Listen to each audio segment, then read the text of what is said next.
He's on the track, on the track, on the track, on the track, on the track.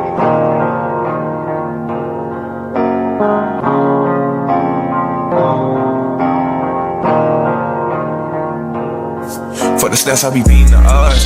In the blood, it be making me calm. Ride the turbines just like I'm Saddam. I'ma blow it just like I'm a bomb. I'ma leave it. Yeah, yeah, yeah, yeah. Whoa. Yeah, yeah. Whoa. Hands up in the air, unified and bold. Shoulders locked tight, stories untold. This is the camaraderie, the brotherhood flow. We all stand in that for the people we know. Field Marshal Brother Nazir, never back down. Talk your talk media, word spreads around town. Big dog, Philly OG, wisdom in his bark. Big Aboriginal power, lighting up the dark. He Norfolk on the line, speaking truth through the static. Open to knowledge, mind sharp, automatic. Sure is the realest with that unbreakable stance. Bro Sanchez bringing light, giving minds a chance. Dangerous music, Drake Cobbs on the sound, DJ Cuddy spins it. Our anthem hits the ground, T wriggles, Dulcinea. Voices join the crowd, smoke signal in the air, make the ancestors proud. We all stand, we all rise, act for our people, open up our eyes. Linked by legacy, forged in the fire. This is camaraderie, we lift each other higher. Supreme Chief Holiday, guiding with honor. Voodoo Child channel spirit, the feeling is stronger, no one left behind. Every name is a torch, lighting freedom's path. As we move off the porch, every voice different, but the heart's the same. We paint our own future, signing with our names. Forged by the struggle, united by the fight. One dream, one people, together in the light. We all stand, we all rise, act for our people, open up our eyes. Linked by our legacy, forged in the fire. This is camaraderie, we lift each other higher. Hands clasped in a circle, ancestors hear the call. Past, present, future. Together we won't fall. From the roots in the soil to the stars in the sky. Voices echo strong, let the unity fly. We all stand, we all rise, act for our people. Open up our eyes, linked by our legacy, forged in the fire. This is camaraderie, we lift each other higher. We lift each other higher. We all rise, act for our people. Open up our eyes, linked by our legacy, forged in the fire. This is camaraderie, we lift each other higher.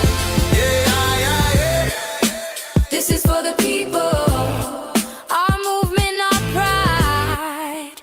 This is camaraderie, we stand side by side. What's your tribe? What's your set? What's your gang? What's your tribe? What's your set? What's your gang? Hey V, line Say, them up. what's your tribe, little nigga? What's your tribe, little nigga? Pressure apply, little nigga. When we slide, little nigga. If you a $5 nigga, don't get tried, little nigga. What's your tribe, little nigga? What's your tribe, little nigga? Pressure apply, little nigga. When we slide, little nigga. If you a $5 nigga, don't get tried, little nigga. It's a sleeve down movement, we ain't gabbing shit. But if niggas want box, then we dabbing shit. Uncivilized, we be on some savage shit. And if you disrespect this shit, it could get tragic quick. Boy, we smoking on that wop, that's that Walter Platt. Edgar Hoover in the wood and we ain't coughing yet. If you a NA nigga, then you not a threat. If you a AA nigga, you get my respect. Aboriginal, all the ops pitiful. Colonize your mind, then they act like they got rid of you. Truth come to the light, they'll fuck around and finish you. Copper color Indian, the proof is individual. I said the proof is individual. SOE. Shit is getting critical. Better mask up, nigga, or we been a fool. And it's still trap gang, you know that been a crew. A alpha male don't just provide, little nigga. He create governments and get supply, little nigga. All that marching ain't gon' work. You ain't tired, little nigga. Quit the G, check that nigga like, what's your tribe, little nigga? What's your tribe, little nigga? What's your tribe, little nigga? Pressure apply, little nigga. When we slide, little nigga. Hold on, y'all said it ain't no sound. It ain't no sound right now. Hold on, y'all don't hear what's your tribe, little nigga? Y'all don't hear this? You a $5 nigga. What's going on? Don't get tried, little nigga. What's your tribe, little nigga? What's your tribe, little nigga? Pressure apply, little nigga. When we slide, little nigga. If you a $5 nigga, don't get tried, little nigga. Never have no temp on them, come from where we come from. Copper ain't your nature, this ain't your land, this ain't your nation. They say we lost our language when we went through simulation. Y'all went through simulation, how the fuck y'all know the language? This to mirror, fuck these natives. Atlantis till we vanish. First on Turtle Island, still the first ones on this planet. They talk on the net, but if we met, they show they panties. When it come to action, bitch, we slide like Michael Jackson. Bullets playing tag, this ain't no Facebook post. They was damn bad before they came to the coast. Crackers turn to jackers, all our friends became foes. 100 years later, back on top of you hoes. Like, what's your tribe, little nigga? Hey, make sure y'all hit that like button and share the live stream. Let's start that thing off proper. This is your brother, Big Operational Power. Love. Y'all know the vibes. Share the live stream. Let's go. What's your tribe, little nigga? Pressure apply, little nigga. When we slide, little nigga. If you a $5 nigga, don't get tried, little nigga.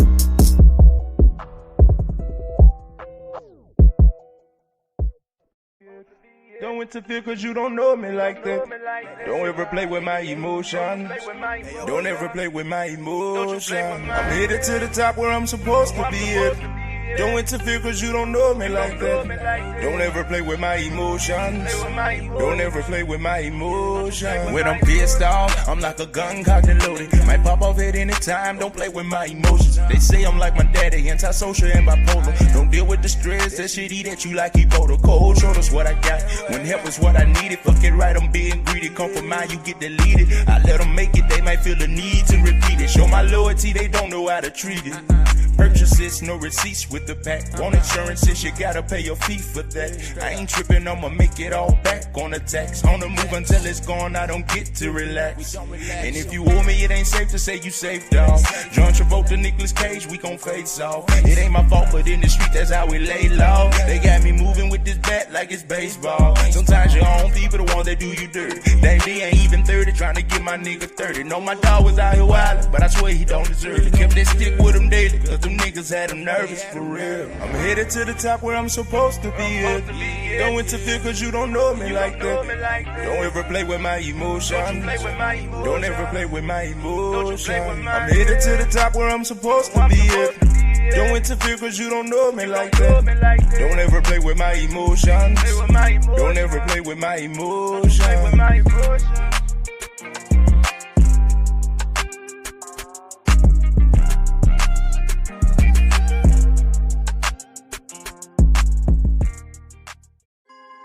Salute to everybody in the building. Before we get officially started, I do need everyone in here listening to hit that like button, thumb up the video, and support the channel. I absolutely got a banger for you guys. We're going to get into a nice information bag. Strictly information, no audio, no visuals. Y'all know how I'm coming, gang. Y'all hit that like button, thumb up the video, and drop a fire emoji. It's your boy, Aboriginal Power. Let's go.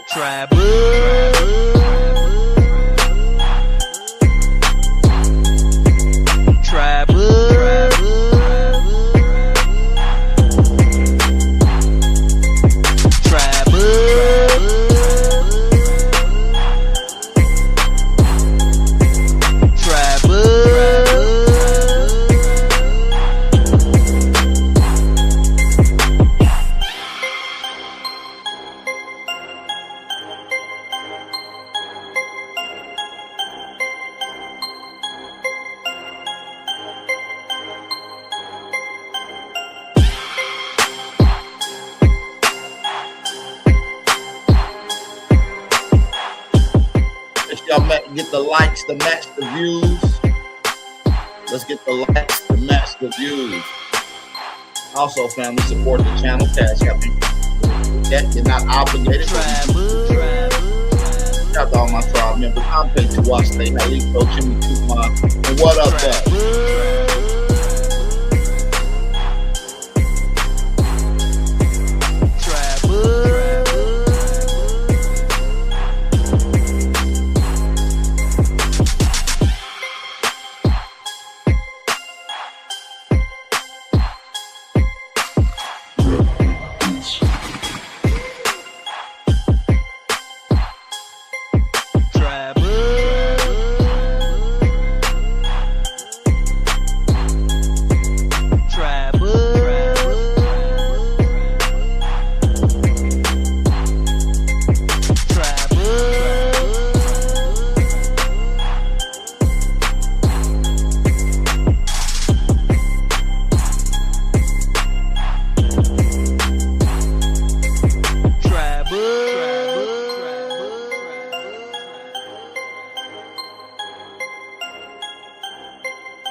Put your city and put your tribe in the chat. We got a nice one to get into today, man.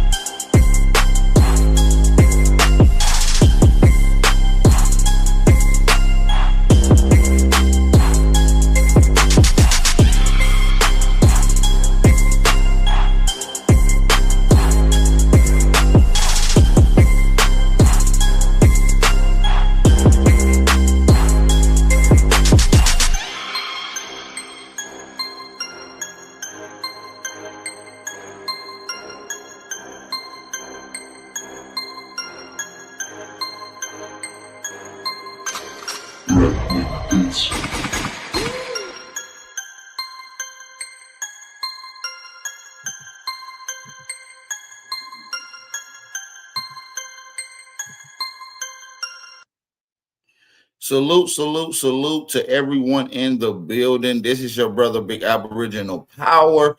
Peace and love. How are y'all feeling this evening, man? We're going to be getting into a nice bag, but before we get into that, it's only right that I shout out the family that came in the chat to shout out to God, man. So shout out to the real ones in the building. Salute to y'all. I am going to shout y'all out in the chat one by one, the ones that is getting active. Make sure y'all support the channel. And most importantly, family, share the live stream. It don't cost nothing to hit that like button. Go down next to the like button, hit the share button, and post and share it on all your social media outlets. All right.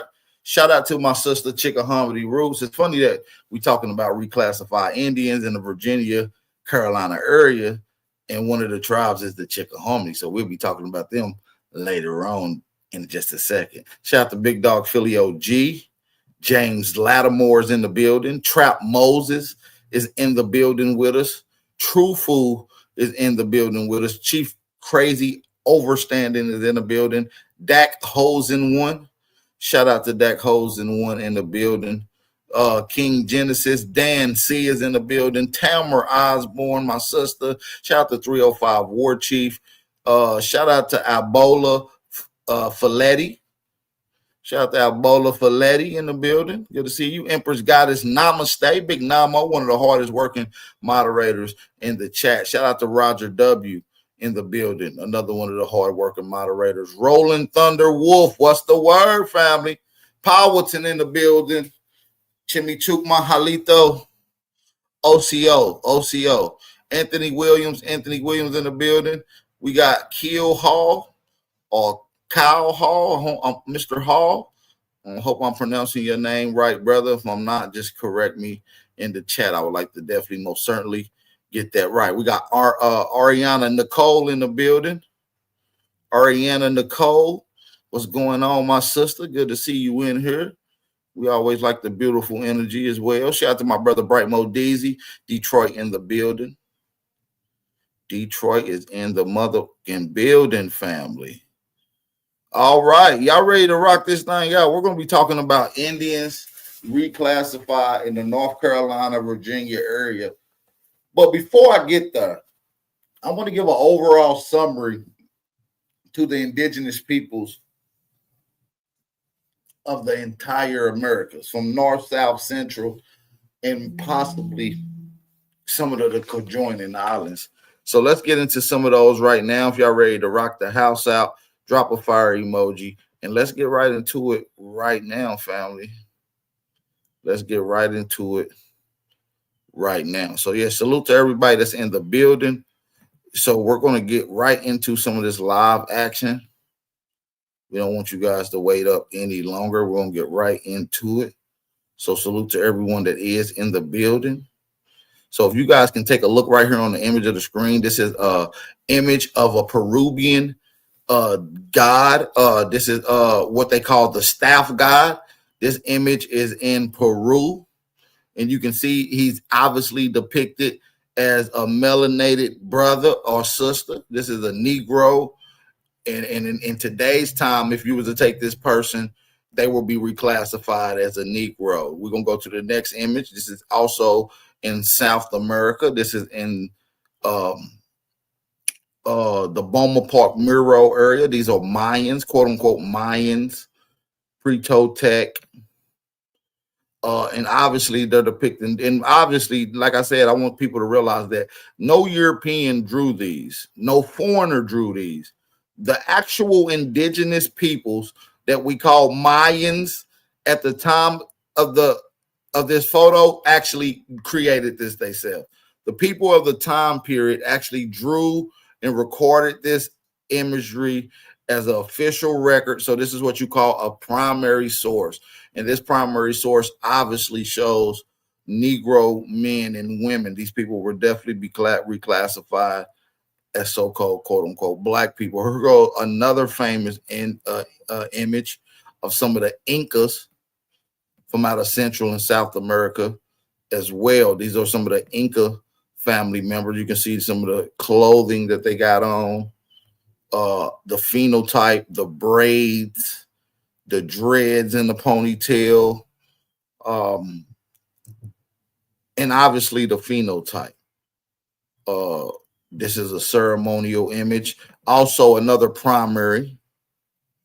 This is also another primary source. We're going to go down to another image. This is from the Boma Park murals. And this is an image of indigenous Mayan women. Some of these people have their hair tied up in dreads with it wrapped up in a scarf, with some type of clothing, scarf and sandals on, ranging from different sizes and body shapes. These women obviously depicting the way they look at the time of this image. Okay. So now look, would you say that these people will be classified as Negro or quote unquote Black Americans today? Y'all let me know in the chat. Also, we're going to go to another image, another primary. This is the fourth primary record that we have showed you on the screen within the last couple minutes already. We're locked in. This image is a little different. This comes a little later. This is Aztec and Peru, Aztec and Inca culture. This is from the Popol Vuh. So from this image and from this image to this image, we're talking about 150-year difference in time frame. So this was 150 years prior to this. So we can obviously see some mixing going on. These people right here obviously having mixed with the indigenous people. Obviously him being the leader, the chief. This is the representation of Kukulkan, or what the Aztec will later on claim to be Quetzalcoatl. Kukulkan was just a regular old Negro who actually was the chief and commander of the land. Okay, family. So here go another fourth primary. This is from the Popol Vuh. So we're going to scroll down just a little bit. Let's get into some of the history.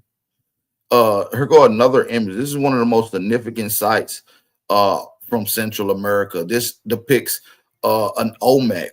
This is one of the first images ever discovered depicting an Olmec. This is one of the first findings at an Olmec site. This particular image, and by the way, this is a primary. These images, you can go and look these up. All you got to do is type in El Negro found in Tres Zapotes, that's in the Tuxtla Mountains in the state of Veracruz. That's obviously in Mexico. This dates back to around 1600 BC. Okay, family, that is 1600 BC. That's a little bit over 3,600 years ago that they were showing and creating carvings, high relief carvings of Negroes as some of the progenitors and dominants of the land, family. So take a good look at this image. This is an Olmec Negro.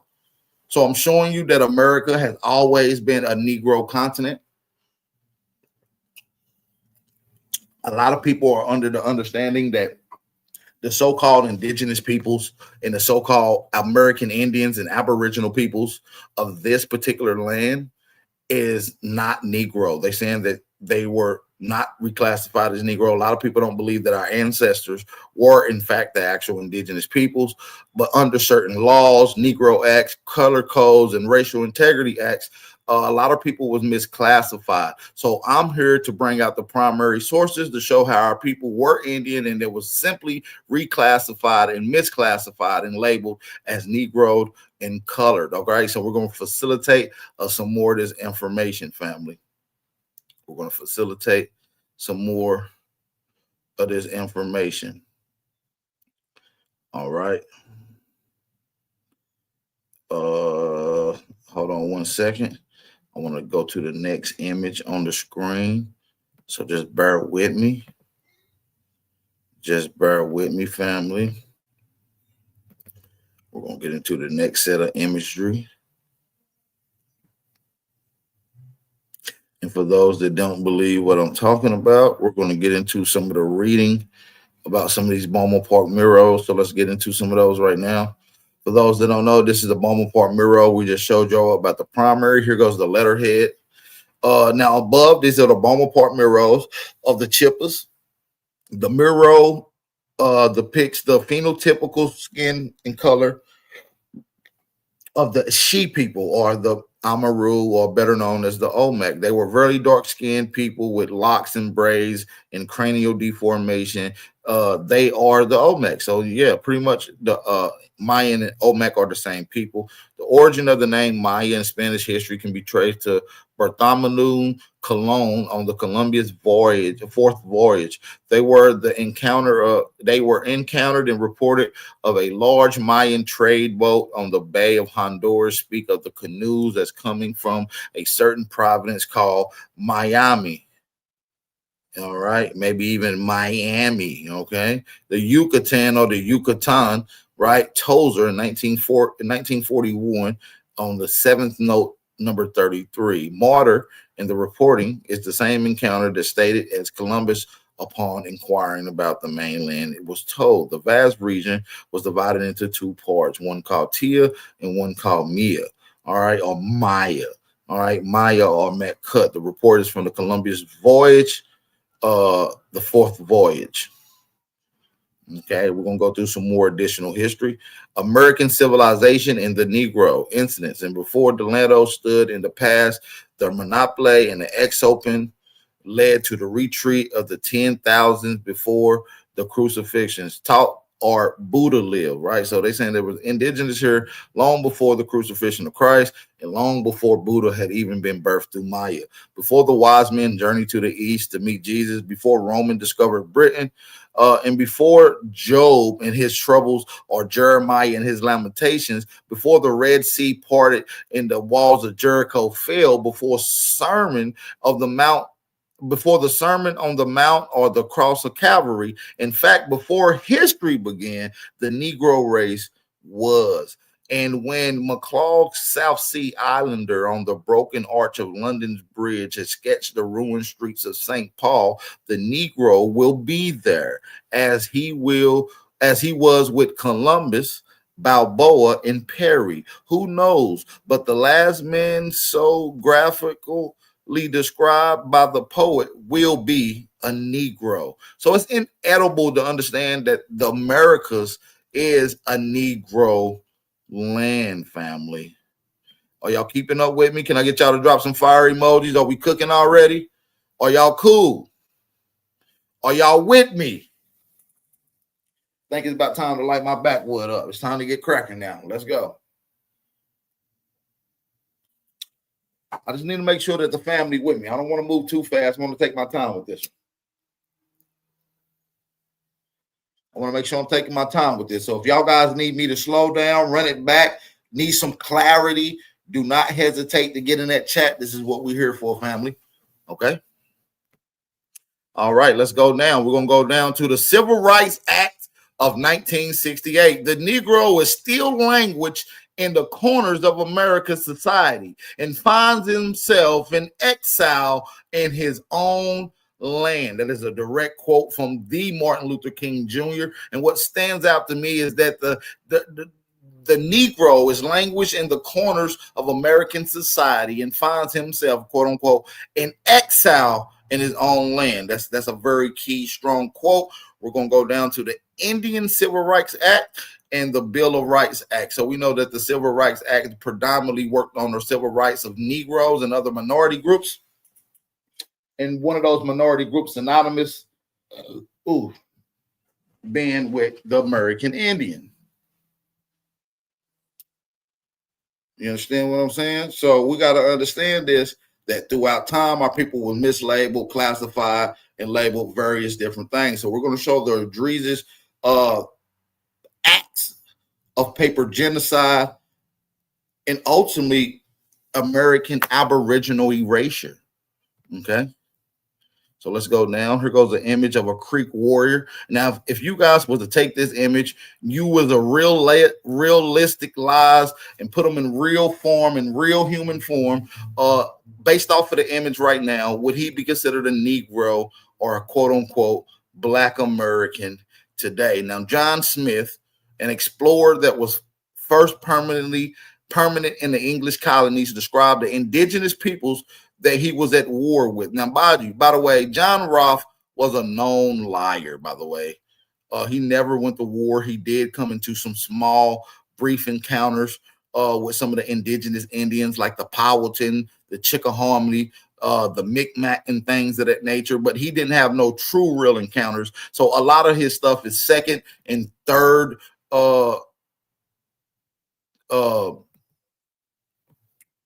they're like third-hand sources, okay? And a lot of his own men said he had delusions of grandeur. But we're going to read this particular segment and out of this right now, okay, family? Drop a fire emoji. John Smith, explorer of the first permanent English colony, described the indigenous people that he was at war with on the eastern shore of America in Jamestown, Virginia, okay?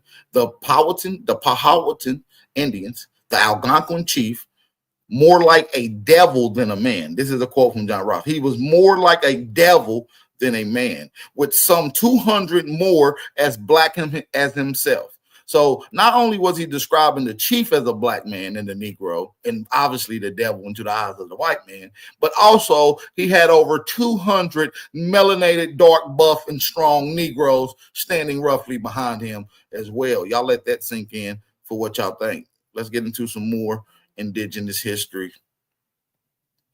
Let's get into some more indigenous history. For those that's in here, we're going to go to the Chickasaw government. We'll remove them from their reservation. So we're talking about a misuse of Chickasaws being misplaced, mislabeled, and moved around. So we're going to bring up and talk about this this Chickasaw government. All right. In Wichita, Kansas, in September the 9th, a dispatch from Stonewall and the Chickahominy Nation brings information to the effect that the King Blue, now look up King Blue, he was a Negro chief of the Chickasaw Nation that they have tried to remove off record. If you go to the Chickasaw records of kings and chiefs, he is not on the record list right now, but this is an official king in the Library of Congress records. Y'all can go look it up. They have none of them in the actual Chickasaw records, but he's in the Library of Congress in the Indian Bureau of Affairs records. His name is King Blue, the leader of the Chickasaw. Negro Indians is an open rebellion. You understand me? The Negro Indians is in a constant rebellion. Can we let that sink in for a little bit, family? We should be having the family hitting that like button right now. We should have a ton of people smacking that like button. We should have at least 69 likes. 59, that's we can do better. We can do better. Now, in the insurrectionists, insurrectionists have gone on in the martyring tours and are terrorizing the Indian citizens. So they're now these martyrs are terrorizing the citizens, not the warriors, the ladies and children. All right, especially the squaws. Last Saturday, the band headed by Chief Blue swept down by the Forum of Georgia in the H-Tracks postmaster at Stonewall. So now they're raiding the actual bank. At this time, it would have been the post office that would have been operating as an account bank. All right. The Indians came into the Forum at noon when Tracks, a white man, and his squaws were led from the house and bound with a rope and held as prisoners. So King Blue not only did that, he went in and actually destroyed these. And y'all can look up the actual documents from the Emancipator magazine. You can just type in King Blue, Negro Indian leader, Leavenworth, time, September 1894, and that's on page 1. Okay, family. King Blue and his band then proceeded to destroy everything in the house. They could not eat or drink, and after satisfactions and after satisfying themselves, they rode off howling and swearing. Neighbors of Trax and his wife came to their aid. We're going to go down and show you another image of an indigenous woman. King Blue was not bullshit. He was not there to mess around. And we ain't even get into the meat and potatoes yet. We haven't even got into the meat and potatoes yet.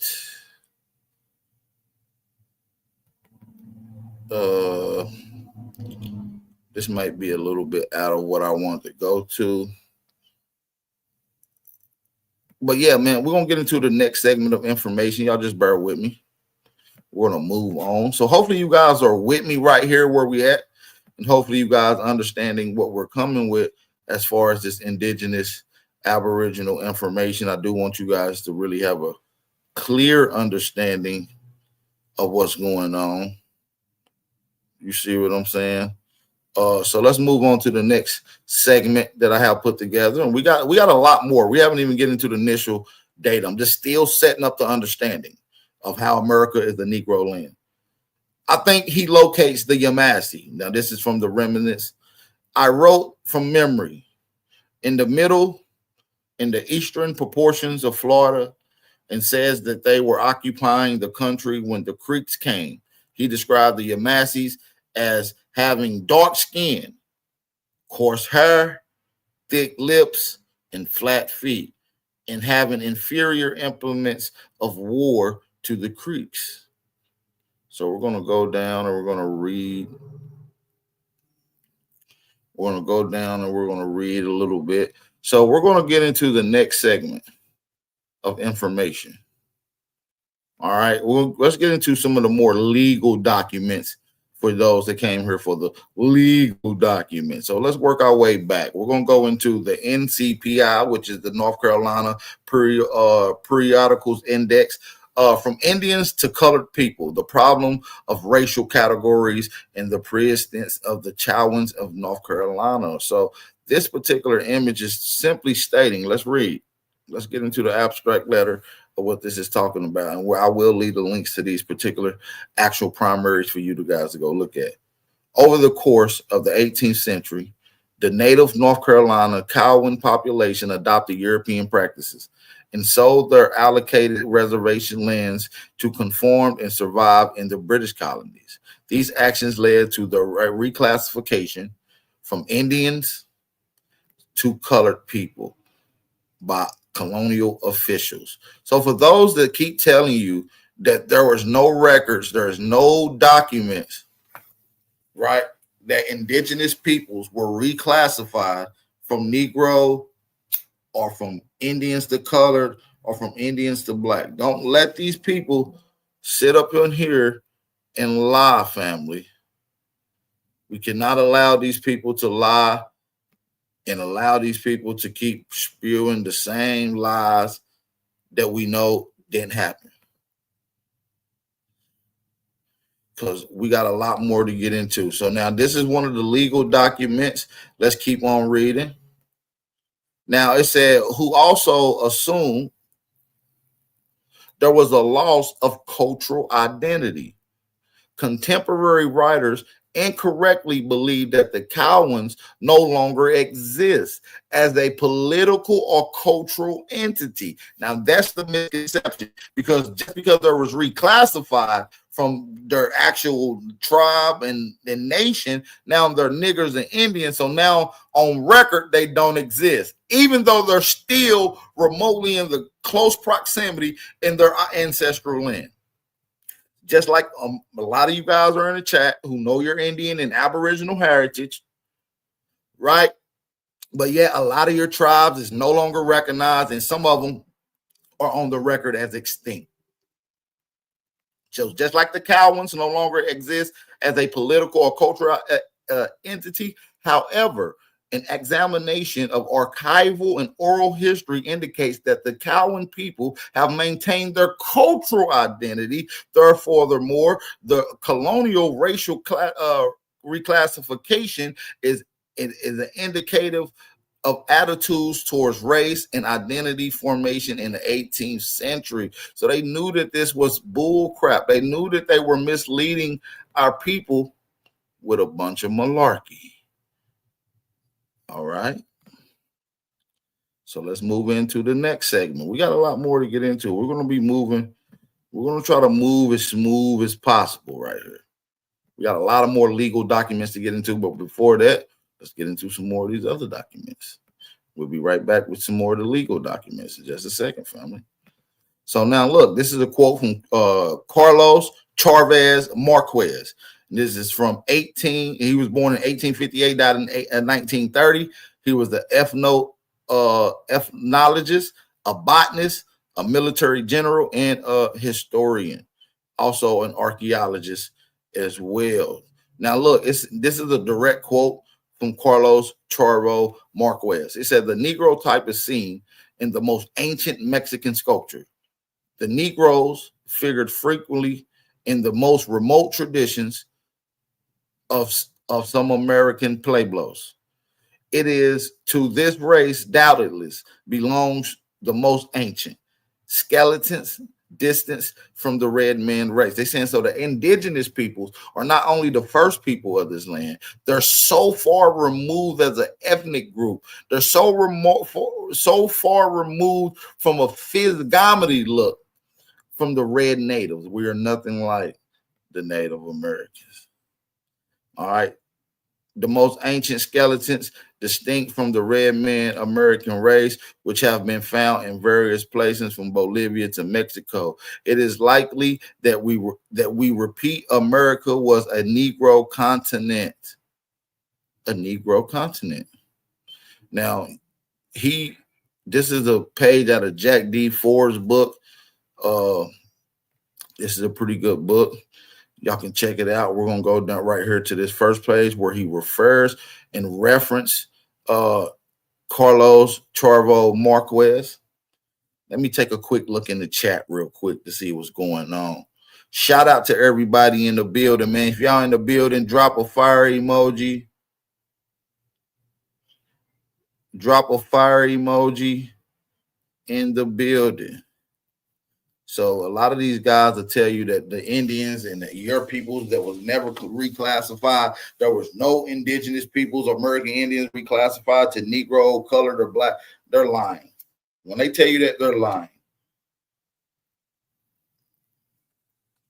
If y'all really enjoying, all y'all gotta do is smack that like button and support the channel. Cash App information is in the chat. Let's get back to it though. All right, now listen, 16. On the presence of the Negro in America before Columbus, Carlos Chavez Marquez says the Negro type is seen in the most ancient Mexican sculptures. The Negroes figure frequently in the most remote traditions of some of the American pueblos. It is to the race doubtlessly belongs to the skeletons and very distinct sculptures between the red men and the Aboriginals, which have been found in various different places like Bolivia to Mexico. Dixon emphasizes the fact that there were an early Negro strain in Rhode Island. So not only are they talking about the pueblos, Mexico, and places like out west, they're even talking about the Northeast. As far northeast as Rhode Island, Massachusetts, and even in Central America as well. Columbus says he wanted to find out what the Indians had told him that they had come to it in the South and the Southeast Negroes peoples. So Columbus in his third voyage ran into the red man.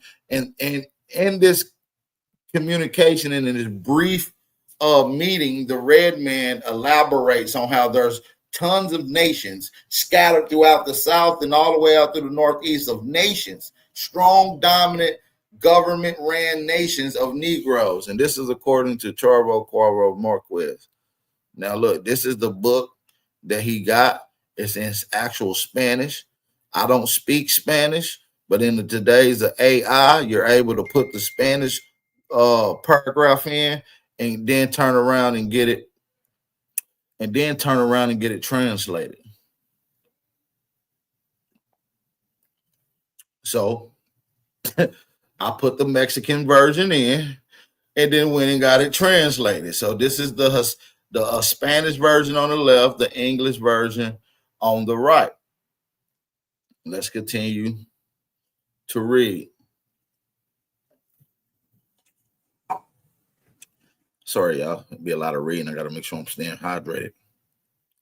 The hypothesis is corroborated by the fact that the conquerors found scattered throughout the New World small tribes that were from the first moment considered black. Okay. So from the New World, from the first time they met indigenous people, they said from the first moment they considered these people as black. And this is according to Charvo Marquez's book, this particular book right here. Okay, so let's go down. It will not be amiss to recall the Vasco Nunez de Balboa on the expedition to discover the South Sea found the great surprise. According to Gormora and Corey Chorus, I can't pronounce these, of Panama, owned black slaves. Now listen, they owned black slaves who obtained, as they said, from distant lands. Furthermore, blacks frequently figured in the remotest traditions in some American peoples. Some daring tribes say that they were the ancestors first to come to the region. It was occupied by small black men who later retreated in the wood. And the clowns from the Cuckoo Kanas traced their origin to a man and two women, one Indian and other blacks, right, who lived on the bank of the Tartacarna. Undoubtedly, this skeleton must refer to the ancient skeletons with a very different structure from those of the American Red race, which in VA, Gormora generally corresponds in descriptions. Now, by the way, I had to go to the next paragraph, family, and this is in Spanish. I did translate this into the English. We have already noted that in the statues of figure 13 and 14 of very ancient appearance and the represents of the unique attributes and characteristics and features of the Negroid type are fully reproduced. Significant facts that is not unique in America, and that is repeated in the most oldest Mexican sculptures, such as the great Doric head in Hayahuapan and in the giant heads in Veracruz, with which especially one of the mentioned statues presents great analogies. Do these two coordinate facts mean that the ancient times America was occupied by blacks? And so these are some of the areas in Veracruz that y'all can look at, see if these people will be classified as Negro or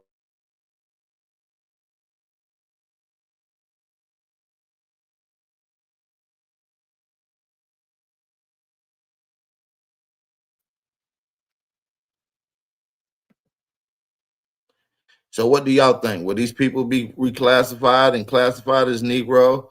Here goes some other peoples in the toast and the slopes of Central and South America. These would have been some of the people who were described and referred to in Christopher Columbus voyages and logs, third and fourth voyages and logs.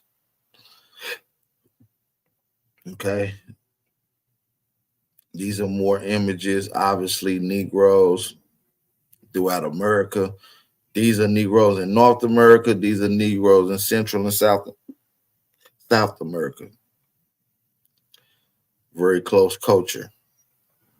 A Negro in North America and in a figurine of a Negro Aboriginal lady of ancient times found in Mexico.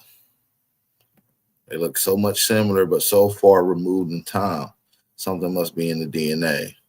More images of indigenous peoples of Mexico.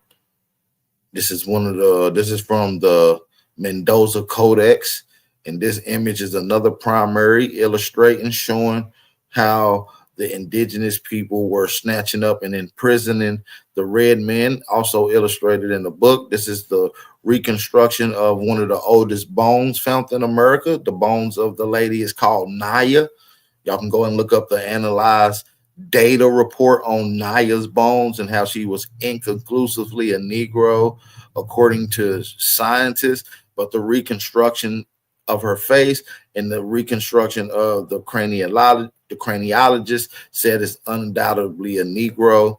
Here go a lady who kind of matches this phenotype, you know, showing close resemblance. Another image of an indigenous lady from America. Now, I told y'all I was even going to show some love to some of the conjoining islands. So let's get into that right now.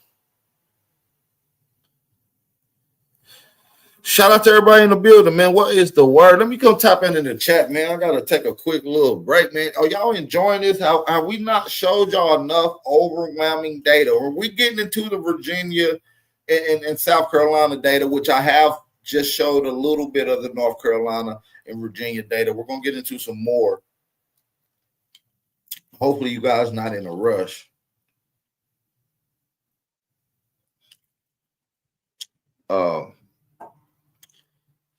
Don't be in a rush, all right? So just take your time, hit that like button, share the live stream. I'm proving without undoubtedly facts that indigenous peoples were reclassified and mislabeled to Negro, Black, and color, proving that the indigenous peoples of this land were in fact, quote unquote, Negro and color, which automatically debunks the point that these red natives and $5 Indians are the real Indians. Okay, so let's go. A man, this is a man, a monthly record of the anthropological science. Now listen, I want y'all to pay attention. This was published under the direction of the Royal Anthropological Institute of Great Britain and Ireland. This was published on April, I don't know what date in April, but in April in 1939. Okay, family, almost 100 years ago. Now look, let's read.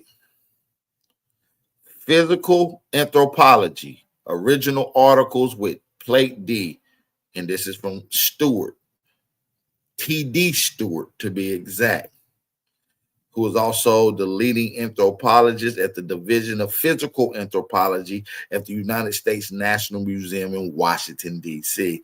Negro skeleton remains from Indian sites in West Indies. So shout out to my West Indian folks.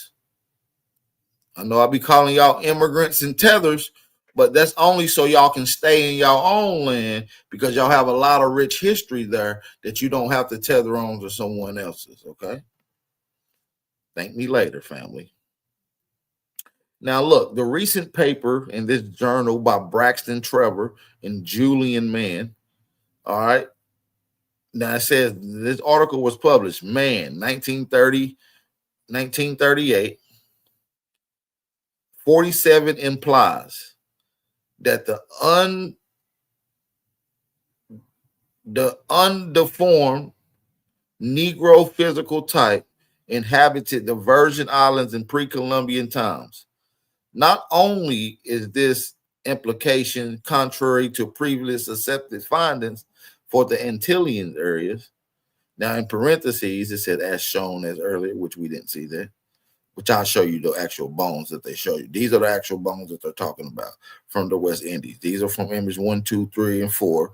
These are the specimens that they're talking about. Just to give y'all a look, I kind of put it in, but after I needed to when I was setting my PowerPoint up earlier. So bear with me. Screw me. All right. Now, contrary to this in the Antilles area, it said, but it also fails to give an adequate consideration to the possibility of these skeleton remains representing intrusive Negro burials. So now not only are they saying that there's nothing but Negroes buried at this site, but the site is classified as an Indian burial site. But according to anthropological studies, all of the bones inclusively came back as Negro. This is a recurring theme that we even see in mainland America, like places like the Negro burial site in Harlem, Seneca Mound, and the Indian sites there. A lot of those particular specimens happen to come out to turn out to be Negro. They're Negro. So let's get into it.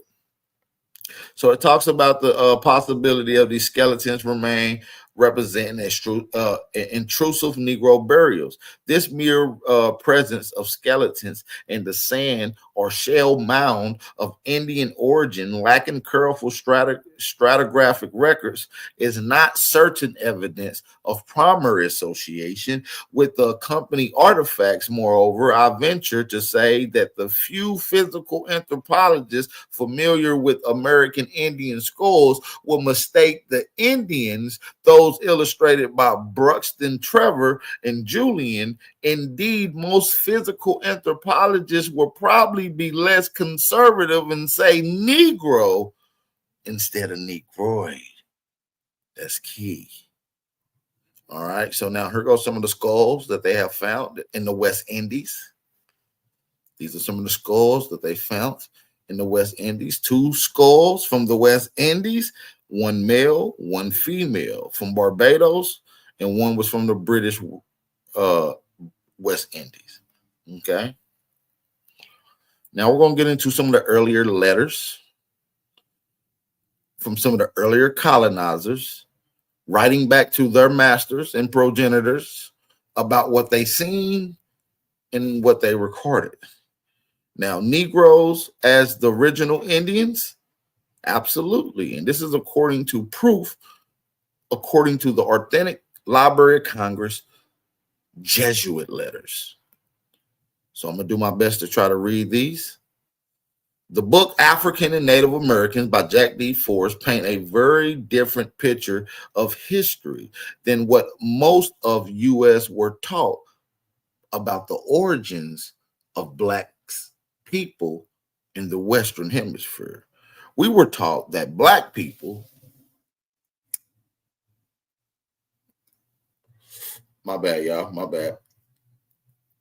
I'm trying to light my wood up. I'm trying to keep the flow going. Most of us were taught that Black people came from Africa as slaves, and that the red man was the true native, and that white people took Black slaves from Africa, stole the land from the red man.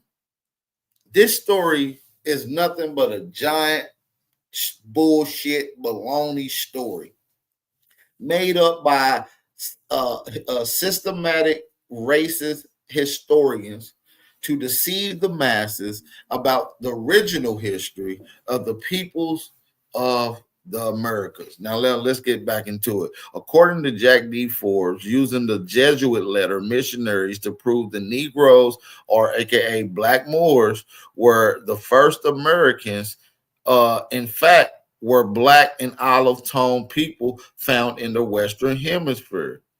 Commenting from the Jesuit letters on the appearance of the Native Americans, Forbes states. Now, this is abstracted from the Jesuit letters. For example, in 1519, it was said that the Brazilians, and that now this is in Spanish, Nino Sando Naria. In other words, it's talking about that they are not Black or white, but of olive. Now, listen, that was said in the 1519 example. But the same letter remarked that the Brazilian canoemen he saw were so Black that they could have been taken for the sailors of the Sea of Straits. So it's showing you that there's various different variants and skin tones happening in America, from some of the lightest brown and from some of the darkest brown. Okay, maybe even what we will call Black today. Black as fuck. Excuse my language.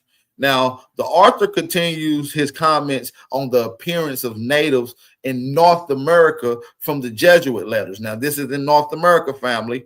In 1524, and the Carolina Coast people were said to be of dark color, not much unlike the Ethiopian. The term Ethiop means burnt. Opian means face. Ethiopian means burnt face people. So we're talking about a people with a dark complexion, maybe even darker than average. The term Negro and Indios were used interchangeably to describe natives in the journals of early missionaries, right? Who could not have been possibly referring to the indigenous Negroes and Indians as Africans. Now, this is what they mean by that, because from 1549 through 1564, the letters of the Jesuit missionaries in Brazil, usually addressed to colleagues of Portugal and Spain, frequently refers to the Americans as Negroes.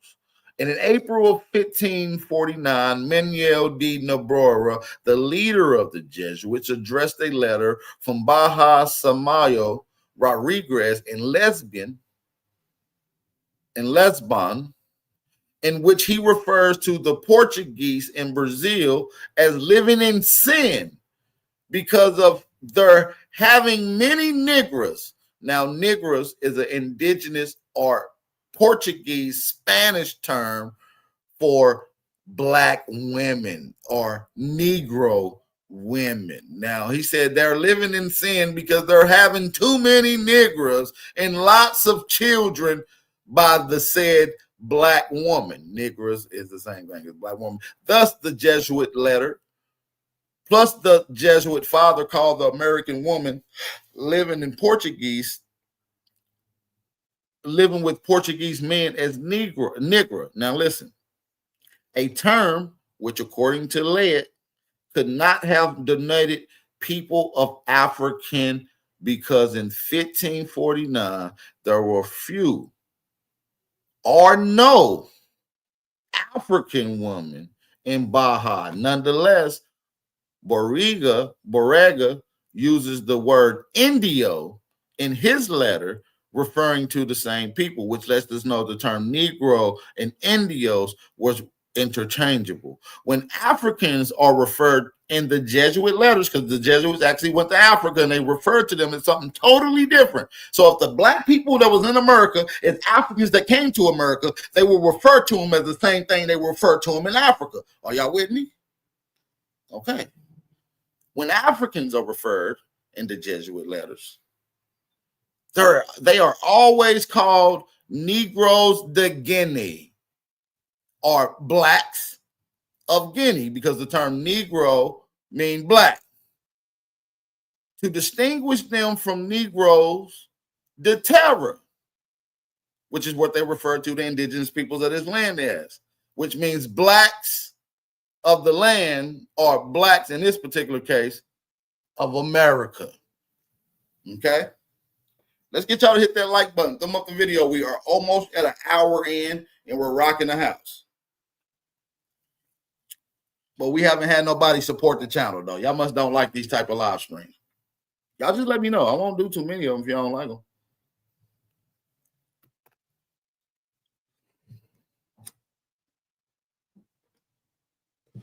Indian niggas, same thing, none of your business. I don't argue with it. I understand that they both have strong words of endearment behind it.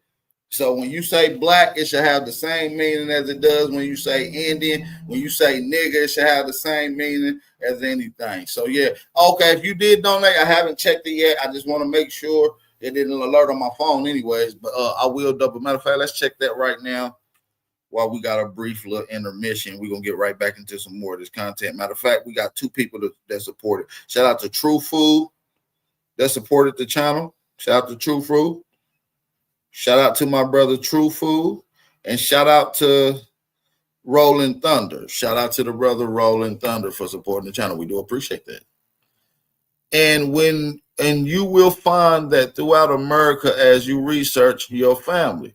Yes, you're gonna find a lot of this data out. But I just want to make sure that we're getting into some real facts here. So let's move down. Now this is we're going to move down from here.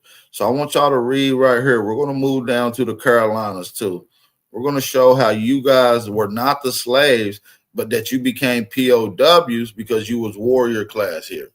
So let's get into this. The first slaves here in North Carolina were white people. And now this is according to records. The first slaves that were here in North Carolina were white people, and their masters were Indians. The Sriracha and the travel into Virginia speaks of a story that had from the Indians and the Indian chief of the Ayanico, who lived in Redano, somewhere around the region of South Virginia. All right, and who had 7 whites who escaped out of a massacre at Roanoke. And these, he used to beat them with copper rods. It is not improbable that there is in the shadow of truth in the statement, although the details must be fictitious, that the Indians of the colony later on did enslave the whites whom they could take in their waters and whom were shipwrecked off the coast.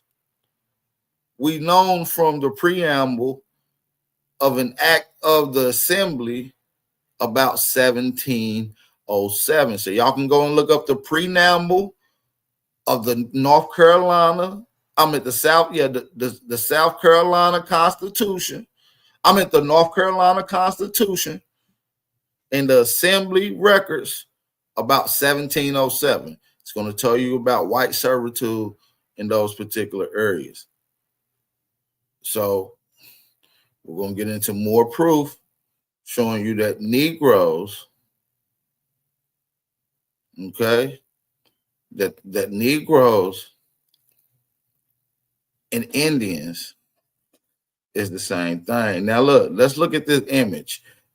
Do this look like some Africans or some black slaves, or do this look like Indians in the depicted pictures that you see on both right and left on the screen?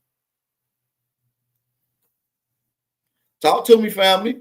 Do this look like African slaves?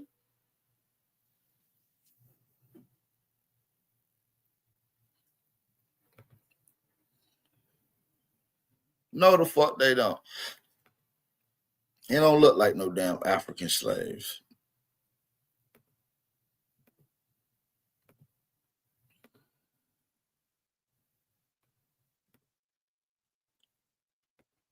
All right, so let's read. My bad, y'all. I'm getting dry, man. I don't be talking this goddamn much. Hold on. I usually take a little break. But we here though. Let's get into it. To be sold on board the ship Bryant Island on Tuesday. Okay. The 6th of May, next at the Alfberry Ferry, a choice cargo of about 255 healthy Negroes. You understand what I'm saying? Just arrived from the Wren Yard in Ricecroft, and the oatmeal cur was already been taken, and shall be continued to keep them from their leaf danger. I don't know. This shit is using weird words of being infected with the smallpox. No boat having been on board, and all other communications with the people of Charlestown prevented. All right. You can get a full or half of one above. One of them is a full Negro, one of them is a half Negro, and none of them got smallpox. So they pushing them around like, look, we got strong, healthy, fine ass niggas, and they ain't got no chicken pox. But see, they were trying to advertise these to the women of England, because by this time the monarch system in England had turned to women, and they were having horrible trouble with fertility rates. So they were inquiring strong, healthy bull Negroes from the colonies in America after going to war with some of these nations that were taking them in POW and shipping them out. And sometimes a strong, healthy Negro that was fine as hell, they say, could fetch work upwards to $150,000. They were almost the same price as they valued a mulatto slave in Louisiana at almost the same price. I'm just giving y'all game. When we say slave, we talking about POW. We talking about a prisoner of war, not someone who was whipped in the ass and brought from Africa. If you believe you was whipped in the ass and brought from Africa, excuse me, throw that away, family.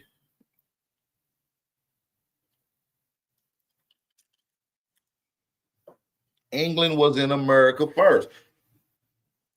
England was definitely in America first. As a matter of fact, Virginia was what they first called England. The area from Virginia all the way down to northern North Carolina was considered British Isles or British America. England. You see what I'm saying? And the place that we call England today wasn't called England at the time. It was called Albion. It was called Albion. And that was for the big Albion Mountains and the cliffs of white dozier that you can see in the back hills of England today. Okay. So let's continue. Now look, this is from my boy Wathamanu book, Unexpected Faces. I know my boy Truthful got this book because he beat somebody up in a debate with this. And he totally barbecued him. Now, if he would have focused in on this a little more, he would have definitely did some damage. Even more damage, let me just say. Even more damage. Now look at these sculptures. One found in Mexico around 400 BCE, one found in Mexico around 300 ADE, and one found in Mexico at 1000 BC. So all three of these images is found in Mexico at different time frames. From the first one to the last one is roughly around 1,000 years in between. Roughly around 1,000 years in between. So even from 1,000 years ago and all the way up to the present day, you still have Negroes. So if we take that time today, because we still got Negroes in them areas today in Mexico. So 1,000 BC is 3,000 years ago from today's day. So even 3,000 years from the first sculpture, we still have Negroes in that area today.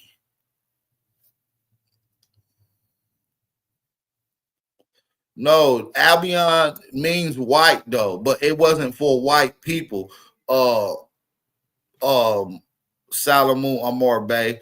Albion was for the cliffs of White Dozier, the mountain ranges. They call those the Albion Mountains, which is why they call that area Albion. And they often refer to the people as what they refer to the land as, often as Algon, or they refer to them as the language. They either refer to them as the land or the language when they don't really know who the fuck they are. So the term Albion became inclusive with the people that lived in that particular region at the time. So we'll talk about that. We know that nobody originates in England. England ain't a place where people originate from, but that's a whole nother topic. Now listen, what Wathamanu said this: the startling fact is that in all parts of Mexico, archaeological pieces represent Negro or Negroid people have been found, especially in archaic or pre-classic sites. Professor Wathamanu states, so he said the farther you go back, the darker the roots. And that's obvious. Because we know, obviously, as time go on, we have migration happening and taking place. We have migrations and other things taking place. Now, we're not going to get into the doctrine of discovery, but maybe we can get into some conclusive definitions of dark-skinned people being referred to in America. So let's go to the historical quotes from Oxford Dictionary. Okay. A dark-skinned person of any origin. Now we're talking about the word nigger. A dark-skinned person from any origin. In early U.S. use, usually within reference to American Indians. So when the American history, when they started referring to niggers in American history, it was often referring to American Indians, according to the historical quotes from Oxford Dictionary. Are y'all with me, family? I don't think y'all in here cooking with me, man. Y'all fucking with me. Y'all drop a fire emoji in the chat. I feel like I'm cooking right now. I thought y'all like information, but I don't know. I'll be sitting back listening in the community sometimes. I'll be like, damn, I don't be seeing no information on nobody's channel. And today it was just like, damn, I kind of even got caught up in it because I feel like people don't even appreciate it. But I know there's always new people coming into this information, and I always have a job to do when it comes to this primary, accurate information about indigenous peoples in America being classified from Indians to Negro to color and now African Americans. Okay. Appreciate the fire emojis and the love, family. Let's continue. Now, here goes some quotes. So this is a quote from 1843, T.C. Halliburton. All right. Heathen Indian niggers. Now, this is a quote. Heathen Indian niggers. Here go another quote from 1857, L.D. DeFern. This relationship with Polynesian niggers, the native genealogists would probably scout with indignation. Okay, here go another quote from 1869, P.A. Taylor, Colony of Queensland. What can you supply me with 100 niggers from Kansas? That's a quote in 1869. In 1899, by J.M. Murrell, we came here in the Philippines to lick the nigger.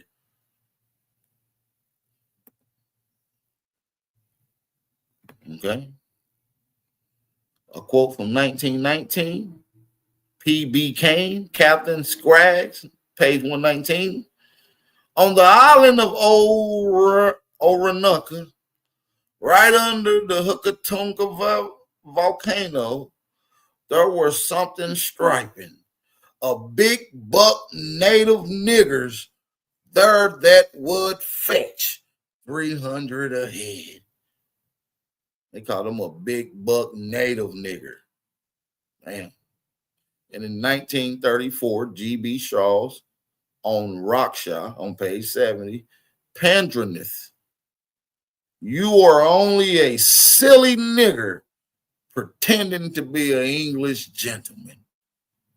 That sounds like a motherfucking King Kaz. They must have knew King Kaz's great-great-granddaddy in 1934.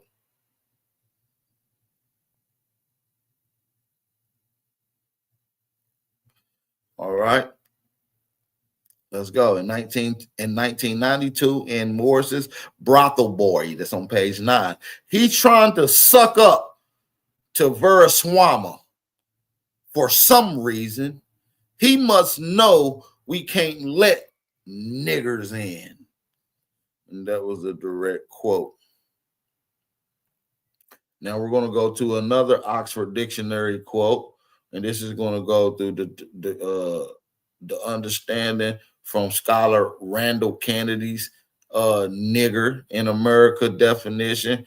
They're going to break down. So look, I just want to use the often derogatory term applied to Indians. It often applied to Indians, the N word. Okay. Now, when you go right here to this Merriam-Webster definition and dictionary, look, nigger, N, or noun and adjective. Pronounce nigger or Niger, now non-stand and regional, Nagor, Nagri, Niger, Caribbean, frequently in current use. Origin, probably a variant or alteration of another lexical item or model on a Latin lexical item. Probably an alteration of nigger, a classical Latin nigger, okay? A dark-skinned person of any origin in early U.S. use, referring to the American Indians. So when you say American Indians, you're saying nigger. I mean, if you want to be offensive. You see what I'm saying?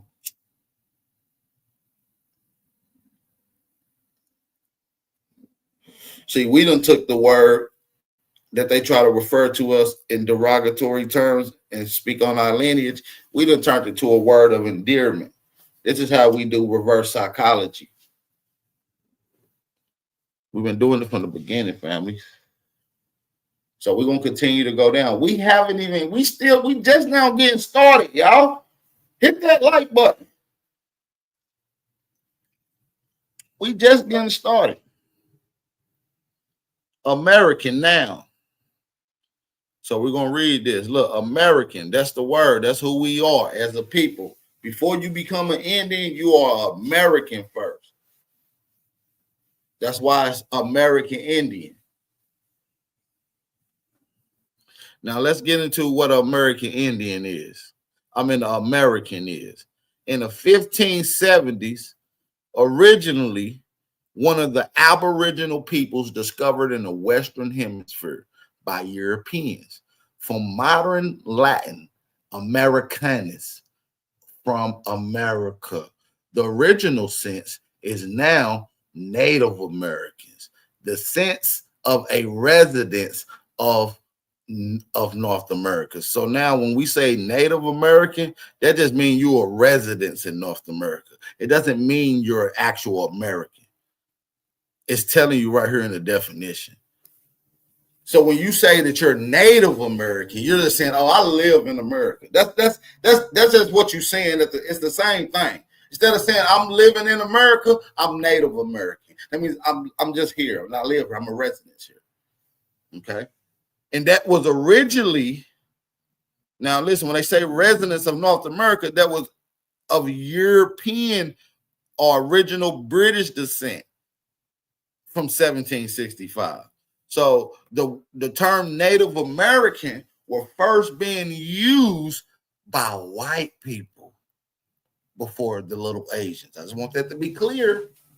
Because a lot of these Asians went around, we're Native American. The white people who classified you as Native American after you was Chinos. But before you was classified, they was already taking that status. This is how you get the Native American political party, the Know Nothing Party. I'm not going to go too deep in on that because that's a side build from where I'm going with this. But I need y'all to understand where I'm at. I need y'all to understand where I'm at. And I need y'all to smack that like button and hit that cash app if y'all liking the bill. Let's continue. We're going to go to the Indian nullifications of the unconstitutional laws of Massachusetts, written by William Apes. Written by William Apes. Ooh. My bad, y'all. My mouth is getting dry. Let me drink some of this water.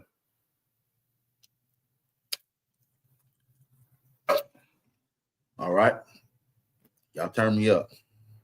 Now, listen, it's talking about the Indians. Now, listen, it said Mr. Marstenstein thought it might be from this book, William Apes, that the Indian notifications of Boston in 1835 on page 165, where he was referring to the term colored persons, blacks, and Indians are synonymous. So I don't want to hear nobody arguing. All these are mislabels and stuff. Now, what I'm trying to tell you is that they all referring to the actual American. This is under color codes and Negro Acts and other things of this nature. Walter Plecker Racial Integrity Act came later than a lot of these other off-the-book laws that were being actually diametrically opposed to our people. And this is written about in various different documents. And in 1763, the Mashpee was incorporated as a district in a word as it follows. So the term colored persons, blacks, and Indians are all synonymous with the Mashpee Indians, family. They're not teaching y'all that. They're not teaching y'all that. So we about to get into some more references. We about to get into some more.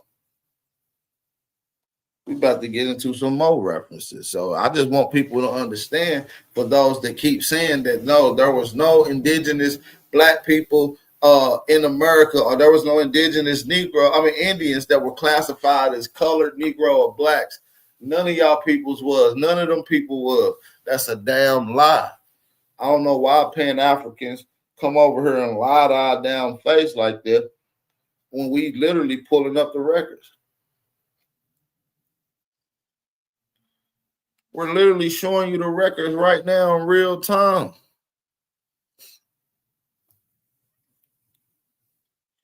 I'll have majority of so-called FBA, so-called Black Americans, are in fact Aboriginal, Indigenous Americans, aka the American Indian, aka the only American. Now let's read this source right here, family. Okay.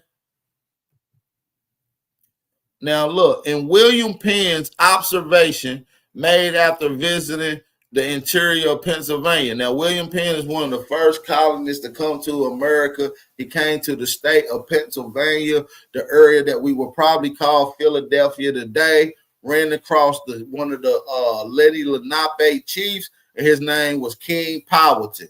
And this is what he referred to him as an eyewitness account. And he wrote this in his logs. His logs was put together in a conglomerate of sources and made into a book. And that book was written by Samuel Janey, and it's called The Life of William Penn.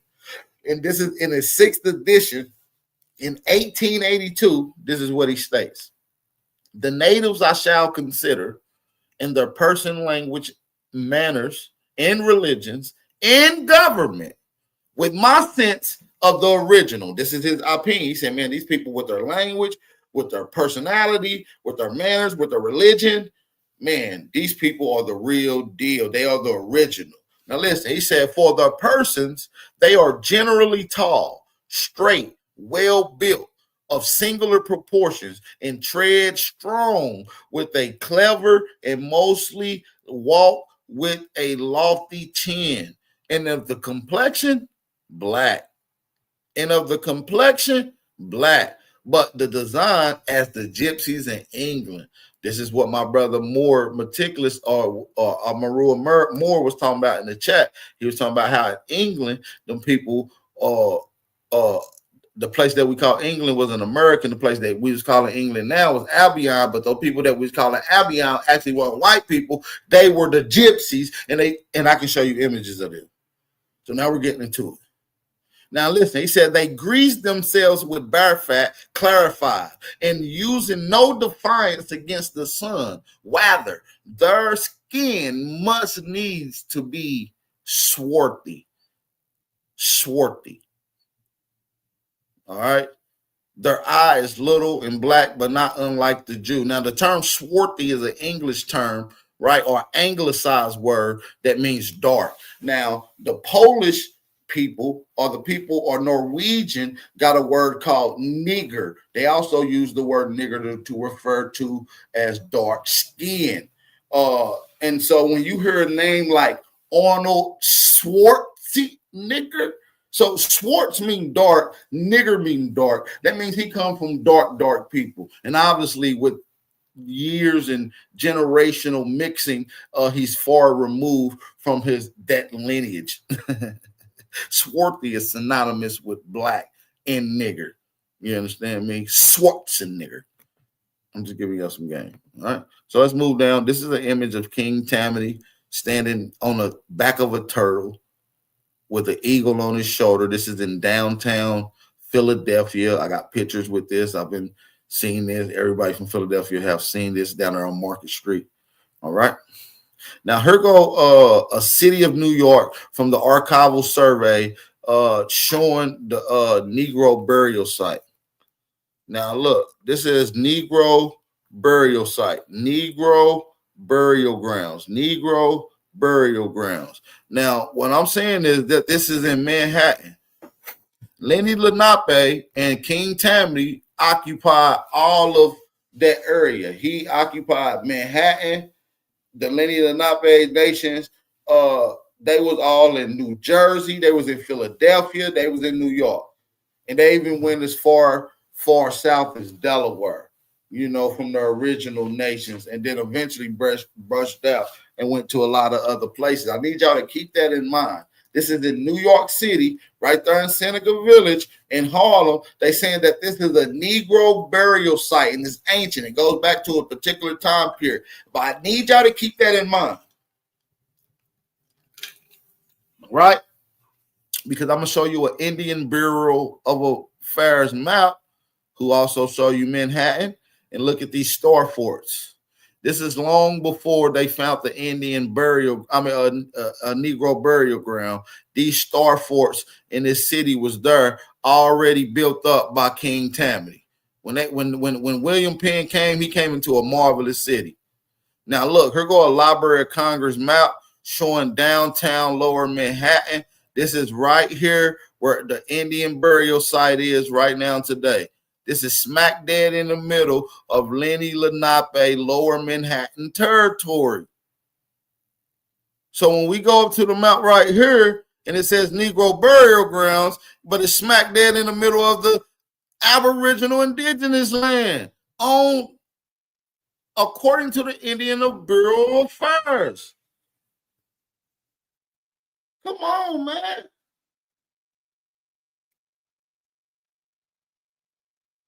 Which is furthermore proof that they're misaligned and reclassified the Indian burial sites or Aboriginal burial sites into Negro burial sites. And according to W.E.B. Du Bois, now W.E.B. Du Bois, now I'm freestyling right here.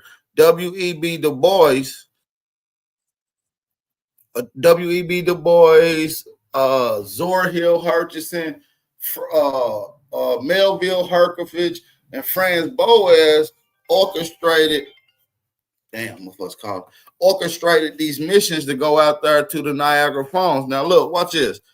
I'm about to type in Franz Boas Negro burial site, New York. Watch this.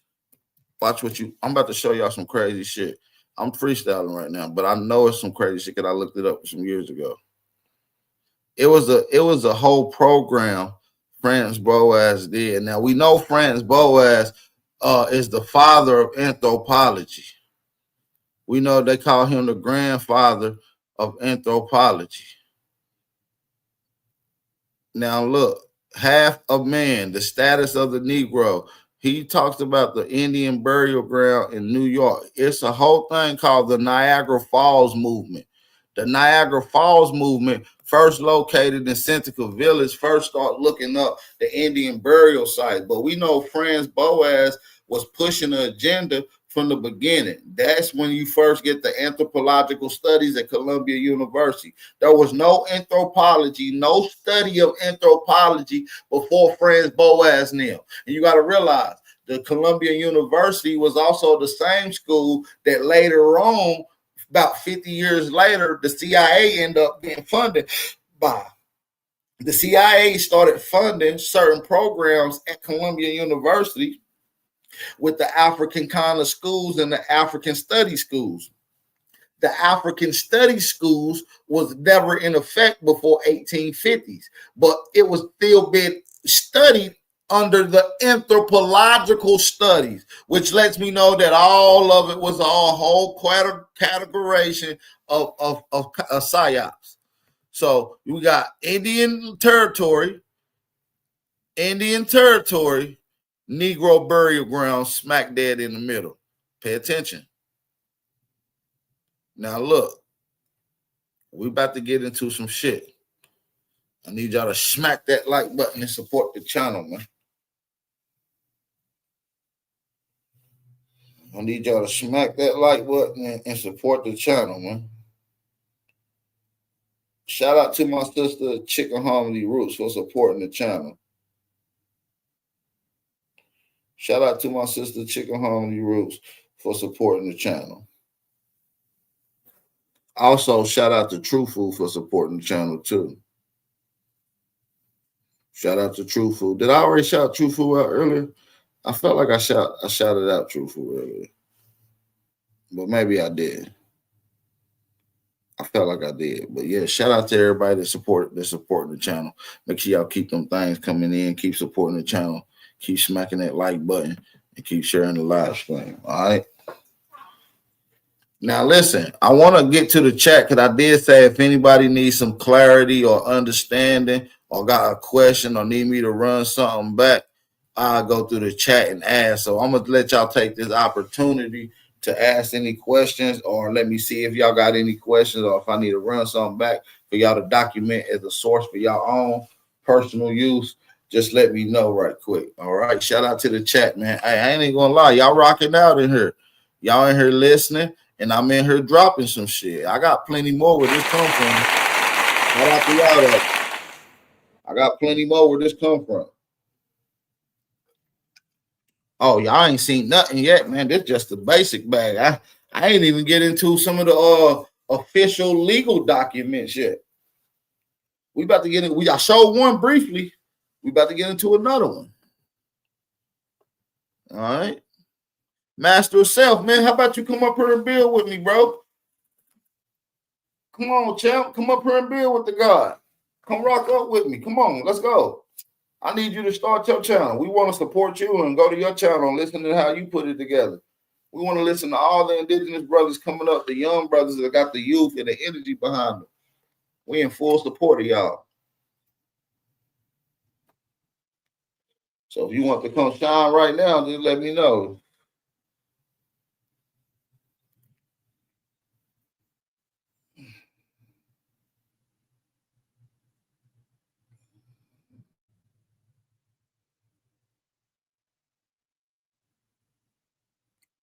Shout out to everybody in the building.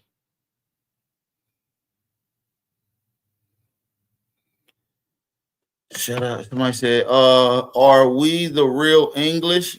That's a complex question. Depends on where you from, though. Depends on where you from in this over here. But you know what I mean? It depends on where you from, bro. It's just like if the original England is over here, the original France is over here, the original everything is over here. I just told you the first colonists that came over here on some peace and friendship shit came over here with Chief Tammany. You see what I'm saying? And William Penn. You got to understand that relationship. He was the first person to come over here to get granted citizen and governmentship. So let's get into this historical meeting. Hold on. Let me show y'all what's going on since y'all don't know. Let me go and show y'all some stuff. I'm about to break this down to y'all right quick. Hold on. It's just some sidewalk. I'm freestyling now. Okay? Bear with me. Chief Tammany. Now look. Chief Tammany and William Penn historical meeting and agreement were pivotal in the shaping of early history in Pennsylvania. Tammany's openness and negotiation on his willingness to sign a peace treaty with William Penn were instrumental in establishing the peaceful coexistence between the Lenni Lenape Nation and the English colonists. This agreement, known as the Treaty of Amity, was significant steps towards the eventual integration of Native Americans into the colonial society. Tammany's legacies continue to be honored in Philadelphia, where a statue stands as a symbol of peace today. Now, this is key. Now, I need y'all to understand that this part is very, very key, family. All right, I'm gonna show y'all why. Because in this, we're talking. Remember what we read in Samuel Janus Morrison's work, right? Samuel Janus Morrison said that he came into the language. They already had a government. They already had manners. This was already a civilized group of people. Hold on, let me type this in.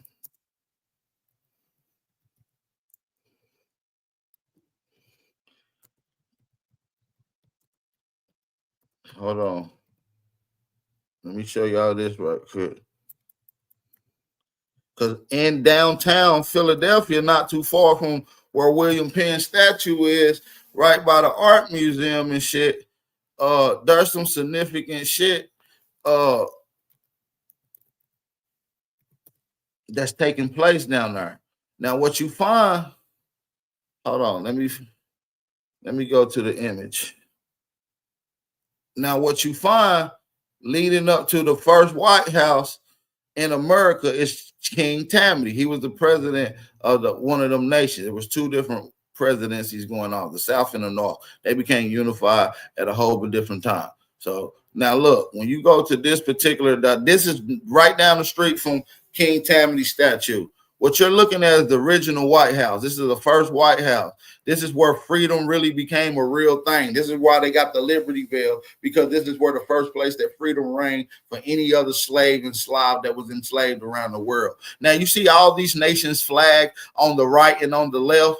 This is because every one of these nations came to Philadelphia, to this court, and was granted privilege to start a country, what they ultimately called a charter. This is how you get King Frederick law and rule of charter into the area that we call Conshohocken. The area later on became known as what? Come on, y'all, help me out.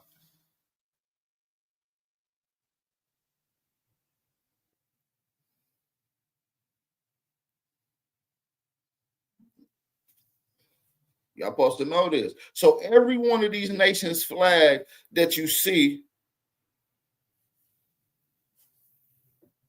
shout out to Chief X Ali. Shout out to Chief X Ali in the chat. Appreciate you for coming through. I don't know if this is Dr. Ali Muhammad, but I don't think it is, but like your name though. But yeah, on the left and on the right, each one of these nations had to come to America to establish government.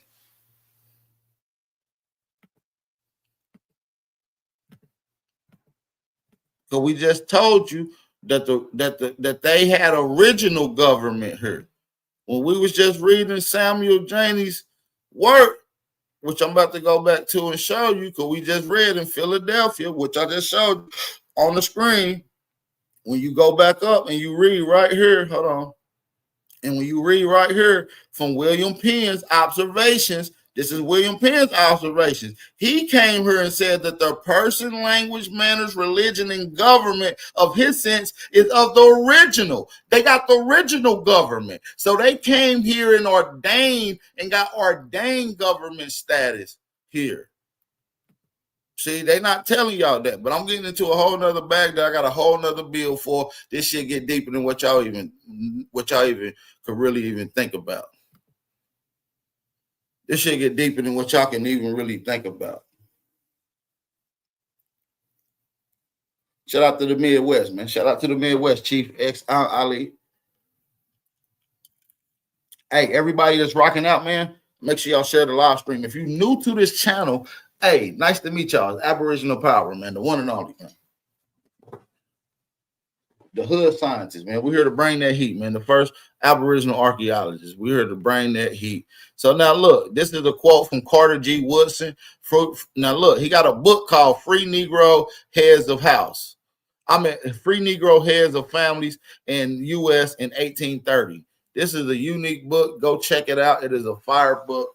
And if y'all stick around to the end of the live stream, who knows? I might even drop the actual PDF in the chat so y'all can have this for your own personal source and reference logs. All right. All right. So now look, it says, thus the native families of Robeson County, North Carolina, and all Virginia counties are always classified as colored persons, as well as North Carolina, New York, along with the general Indian population in county after county. They're all classified as coloreds.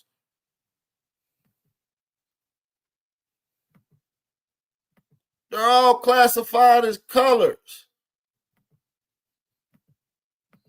Now let's get into the next source that we're going to get into, because if y'all don't know, we talked about amity.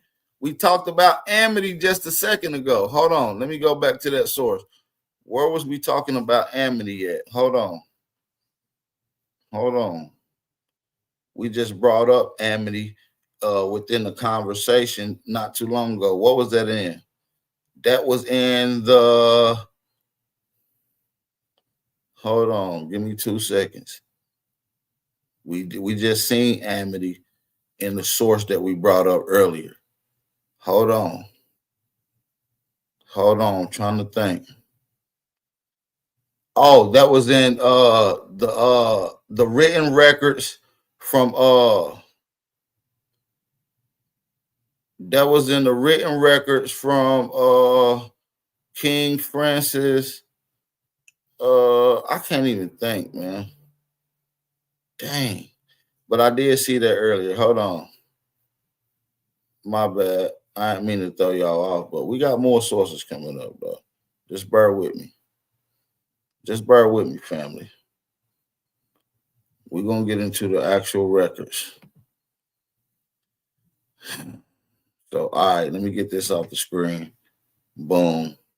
So we're going to go to the actual library of document public records and vital statistics of Charleston County Public Library, right? And what we're looking at is free Indians and amity with the state, a legal legacy. Now look, the phrase free Indians and amity with a state arose during the early years of the Carolina colonial to describe peaceful indigenous people who possess certain inalienable civil rights. Legal measures enacted during the early 18th century to protect those rights and revived during the 19th century by free persons or mixed African descent who embraced their Indian ancestry. See, they try to put this African descent shit on there. See, when you get into the actual original records, now let me see what this say.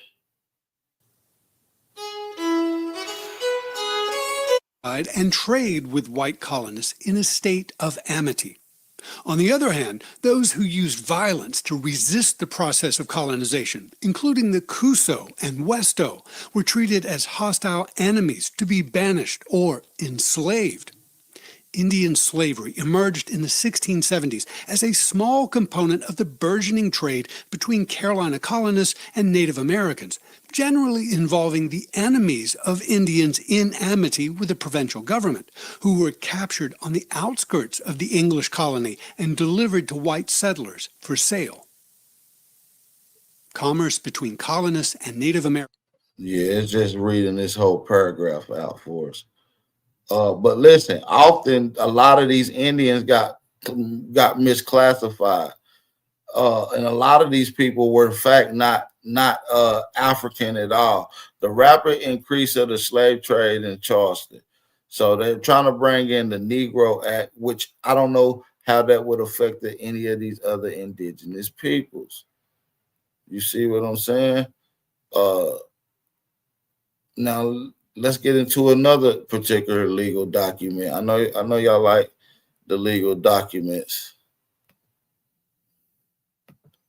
So look, here go another one. Now look, South Carolina passes Negro Act of 1740, codifying white supremacy. Now look, let's get into it. On May 10th, 1740, South Carolina General Assembly enacted a bill for the better ordering and government of Negroes and other slaves in its province.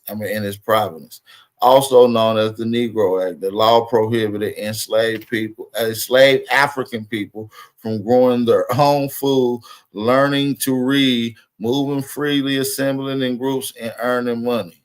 So that's what they did. But it also invoked it and changed the laws of Black indigenous peoples, stripping away their nationality, which gets into what we call the Racial Integrity Act.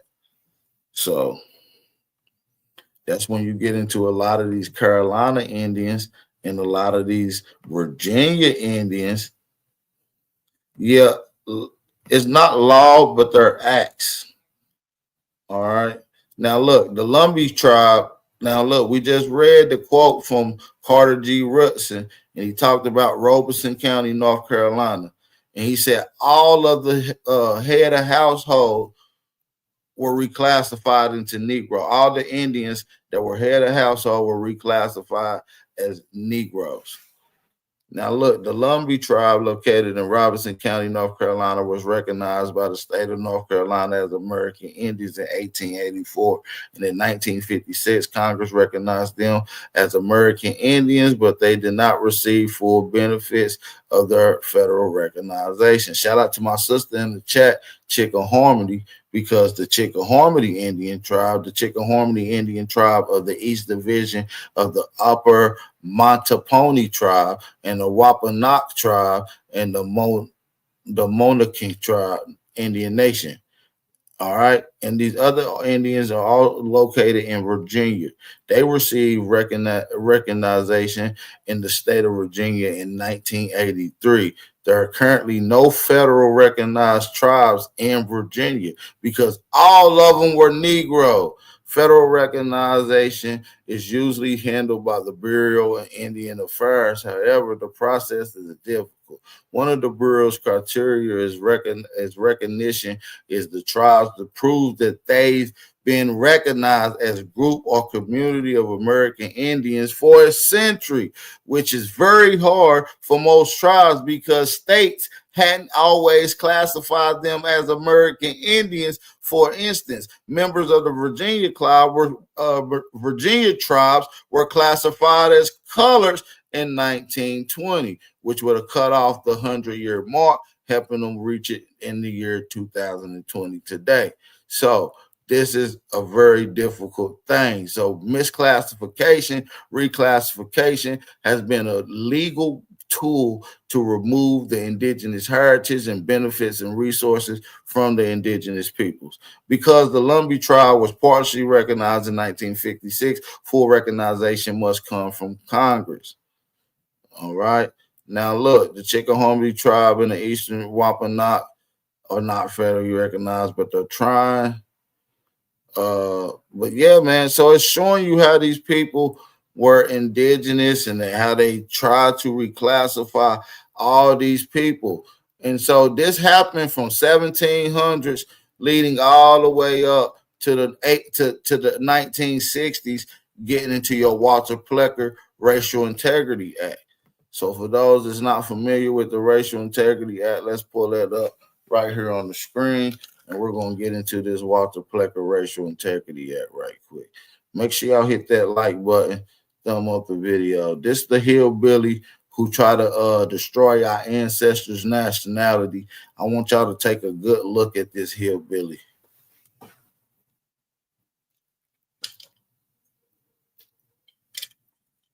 Y'all supposed to be hitting that like button and dropping fire emojis. Y'all supposed to be like, damn, about going in. 2 hours in, like nothing but heat. Y'all bogus as hell. But shout out to y'all, man. Shout out to all my indigenous brothers and sisters that's in here. I really do appreciate y'all. The ones that really do enjoy this type of information. Salute to y'all, man. Big respect. Salute. Yeah, I want y'all to just get a good look at the guy who changed y'all in the Virginia area and did all that. Yeah, this guy had Marcus Garvey on payroll. When Marcus Garvey bought a ship that went bankrupt and then he was still selling shares on the stock market too, and then eventually caught and charged in federal court with fraud, he went to jail. You know who bonded him out? Take a wild guess, family. Walter Plecker bonded him out.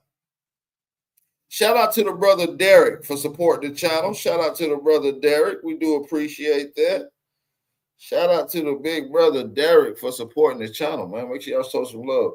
Keep them coming in, man. Make sure y'all keep supporting the channel, man, for sure. Appreciate the Cash App donation. Look at him. Now look, let's go to what he did. Now, Walter Ashby Plecker, 1861, died in 1947. Walter Ashby Plecker was a physician in the first state register of vital statistics. This motherfucker was the nigga that was supposed to be documenting who we are according to the local vital statistic records. He literally eradicated and erased and destroyed indigenous nations' records and heritage, all because he had a prejudice perspective against them. He wanted Negroes to leave and go to Africa. This is how Marcus Garvey really started getting funded, because he started pushing Negroes to go back to Africa because he was the damn tether that was aligning himself with the damn white man from the giddy up. I'm not going to go into that because that goes into Pan-African was a psyops and then later on funded by the CIA bill. That's a whole nother bill, family.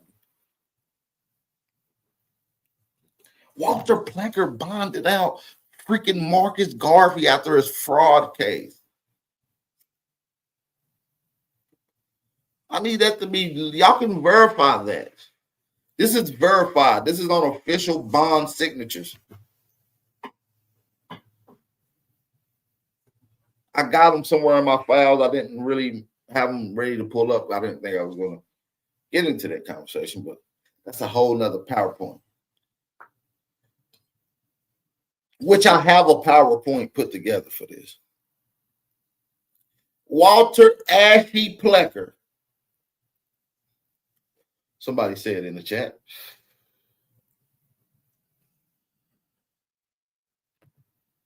Walter Plecker was a physician in Virginia, and like I said, he was a state register of vital statistics, a position he served from 1912 to 1946. So for 34 years, he destroyed people's records. For 35 years, he started destroying people's records. Now listen, the promoter of eugenics and discredit movements aimed at significantly proving white racial superiority and thereby justifying marginalizing of non-white people, employing Virginia's Act to Preserve Racial Integrity. All right. In 1924, Plecker effectively separated Virginia citizens into two simplified racial categories, which removed all nations' lineage and heritage into white and to color. So you no longer can be an Indian, you no longer be a Wampanoag, you no longer be a Chickamauga, you no longer be a Cherokee, you no longer be whatever the hell your nation is. You can only be a white or a color. The law, which remained in effect until 1967, which was overturned by the United States Supreme Court of the case of Loving versus Virginia, required that the racial description of every person be recorded at birth while criminalizing marriages between whites and non-whites. Plecker's policies used deceptive scientific evidence. Look, deceptive scientific evidence to deem blacks lesser class of human beings. But now listen, but they also targeted poor whites for anyone he or other eugenics considered feeble-minded. So the degenerate hillbillies and shit. That's why you see hillbillies be a little more cooler and laid back with niggas in America. They'll be a little more laid back with niggas in America. They'll be like, damn, brother, we're just alike. We're just alike, brother. No, they just put belt to ass and y'all couldn't get right. You understand me? Now look, asserting the Virginia Indians were in fact mixed blood Negroes. Plecker also pressured state agencies into reclassifying Indians into color. Policies legally was affected to erase Indian as identity and has made difficult for Virginia Indians to gain federal recognition. He did this because he was a prejudiced piece of shit and he actually worked for the state as a register. He was a grimy dude. He was a grimy dude. He was a grimy dude.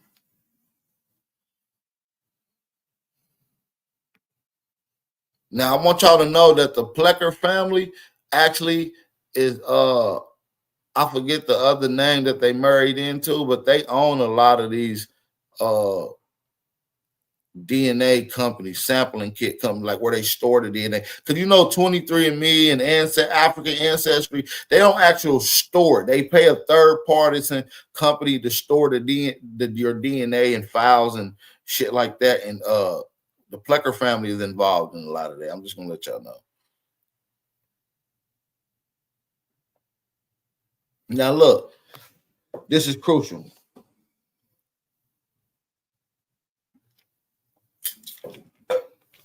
Look, in 1912,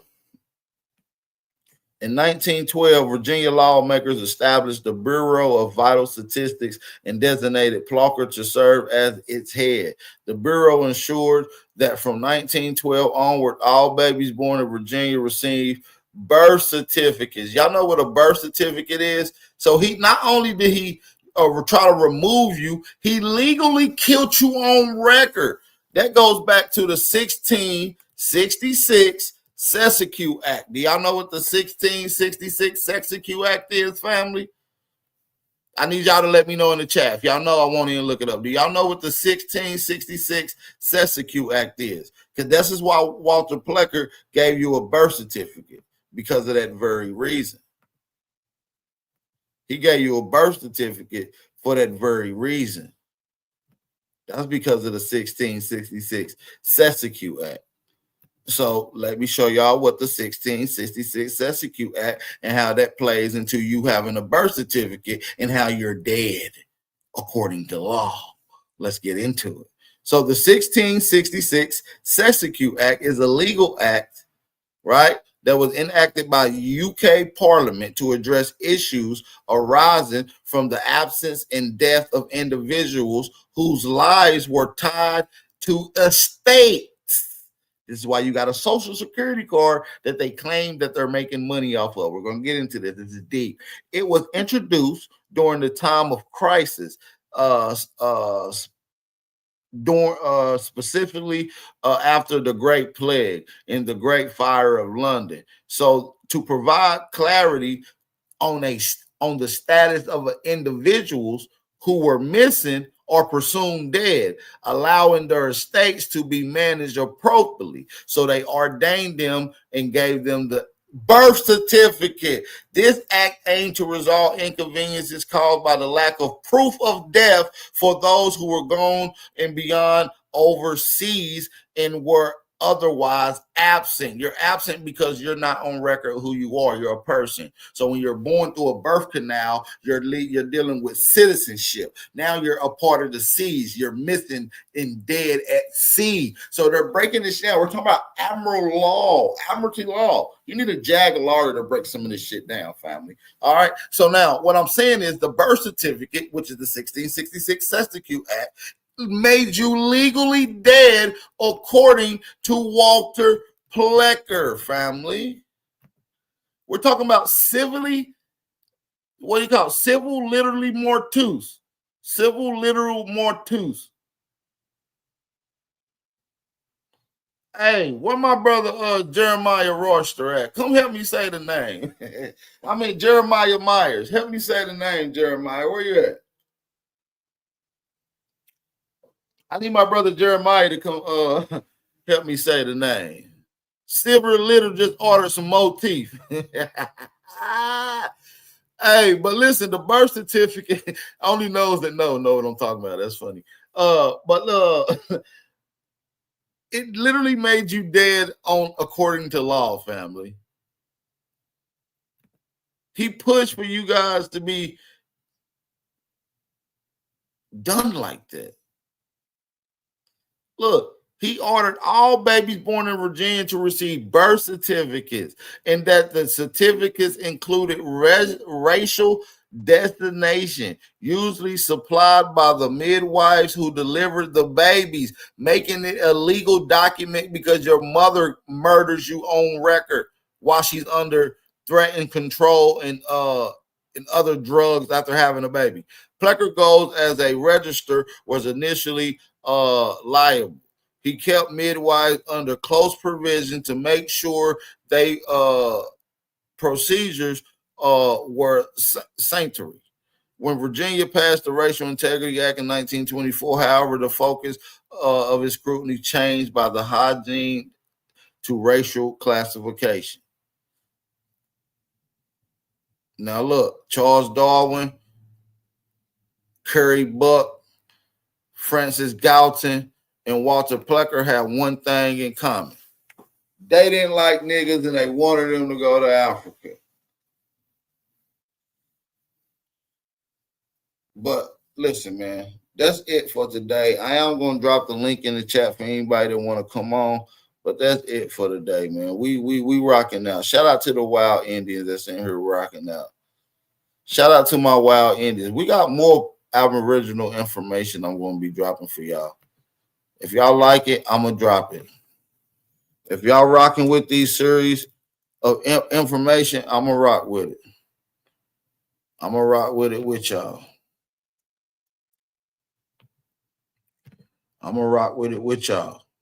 But I'm going to play a little music. I'm about to roll me up another wood, and y'all can hit the panel as y'all want or shoot any questions, call the call-in number, however y'all want. Shout out to all my FBAs, my American Indians, my American Aborigines. Shout out to my niggas. Shout out to my wild ones. Let's go. Yep.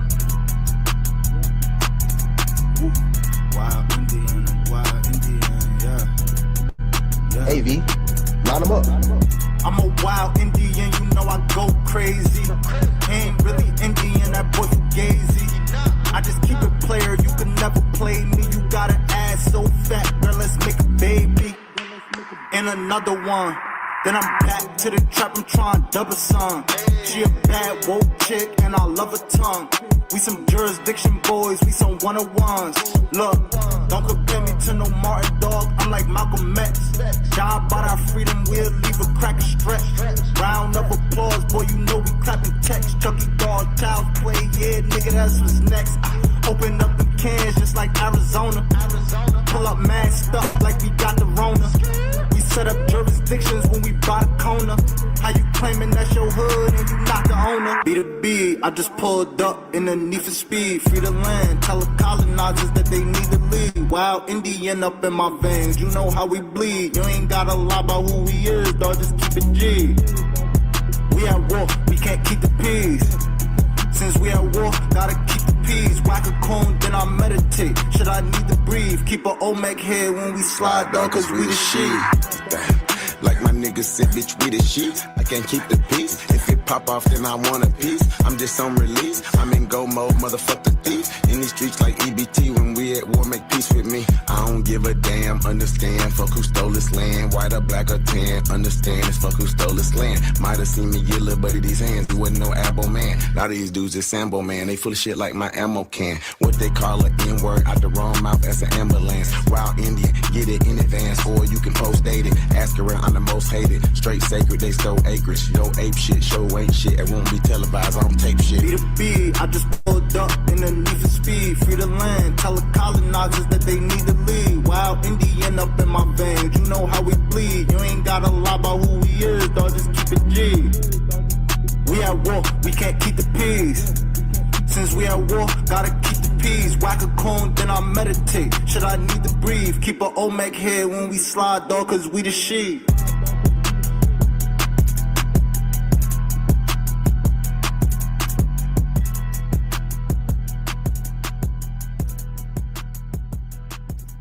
Shout out to everybody in the building, man. Hopefully y'all had enough time to use the bathroom. Nobody hit the link though. What y'all scared to have a conversation? What y'all scared to have a conversation? Let me play one more jammy jam. Maybe y'all just need some amp up. Maybe y'all need Yeah, truth can't be told, it gotta be realized. you can hit that link, man. Truth can't be told, it gotta be realized. Freedom ain't free, it ain't legalized. Can't be told, it gotta be realized. Freedom ain't free, it ain't realized. Freedom ain't free, it ain't realized. Freedom ain't, it ain't legalized. Realize, realize. Freedom ain't free, it ain't legalized. Real eyes, realize. Freedom ain't free, it ain't legalized. Real eyes, realize. Realize. Yeah, slavery was a long time ago. How? Same motherfuckers still here right now. Colonized on our own land, they ahead of us. Changed our name so much, they scared of us. Children of the sun, y'all don't compare to us. Pale-faced people, this ain't y'all area. Talking about America, pale-faced people, this ain't y'all area. Even up the playing field, bitch, I'm darn. How you a victim, bitch, you a Karen. Cognitive dissonance, you don't need sperm. You got white privilege, so you don't need sperm. Looking at my homeland, man, I can't believe her. Colonized came here, they ain't never leave her. Indians ain't die off cause we here. You ain't gotta lie, just say you won't be here. How you American but not indigenous? 400 years still ain't get rid of us. All Europeans and naturalized citizens made all the Indians niggas on the census. 1492 we was on the fences. Civil rights movement we was so defensive. Black Wall Street whites got so offended. Common law rights gave us amendments. Thank God don't speak truth, that's alright. First slave 1619 was alright. 1200 wasn't no continent. Alright, Arab named after a black woman. Alright, grafted it come from us. Do your research, go within, quit listening to the teacher. And the Nuki got boys coming out the speaker. Cut our trees down and made us weaker. Really they foreigner, the shit gets deeper. Whites don't know where whites come from either. I'm Aboriginal, we come from the ether. Ruling over us in our land, that's evil. Being colonized right now, black people. Prisoner of the war, that's why it ain't equal. Wake up everybody, don't be no sheeple. Freedom ain't free, really freedom is illegal.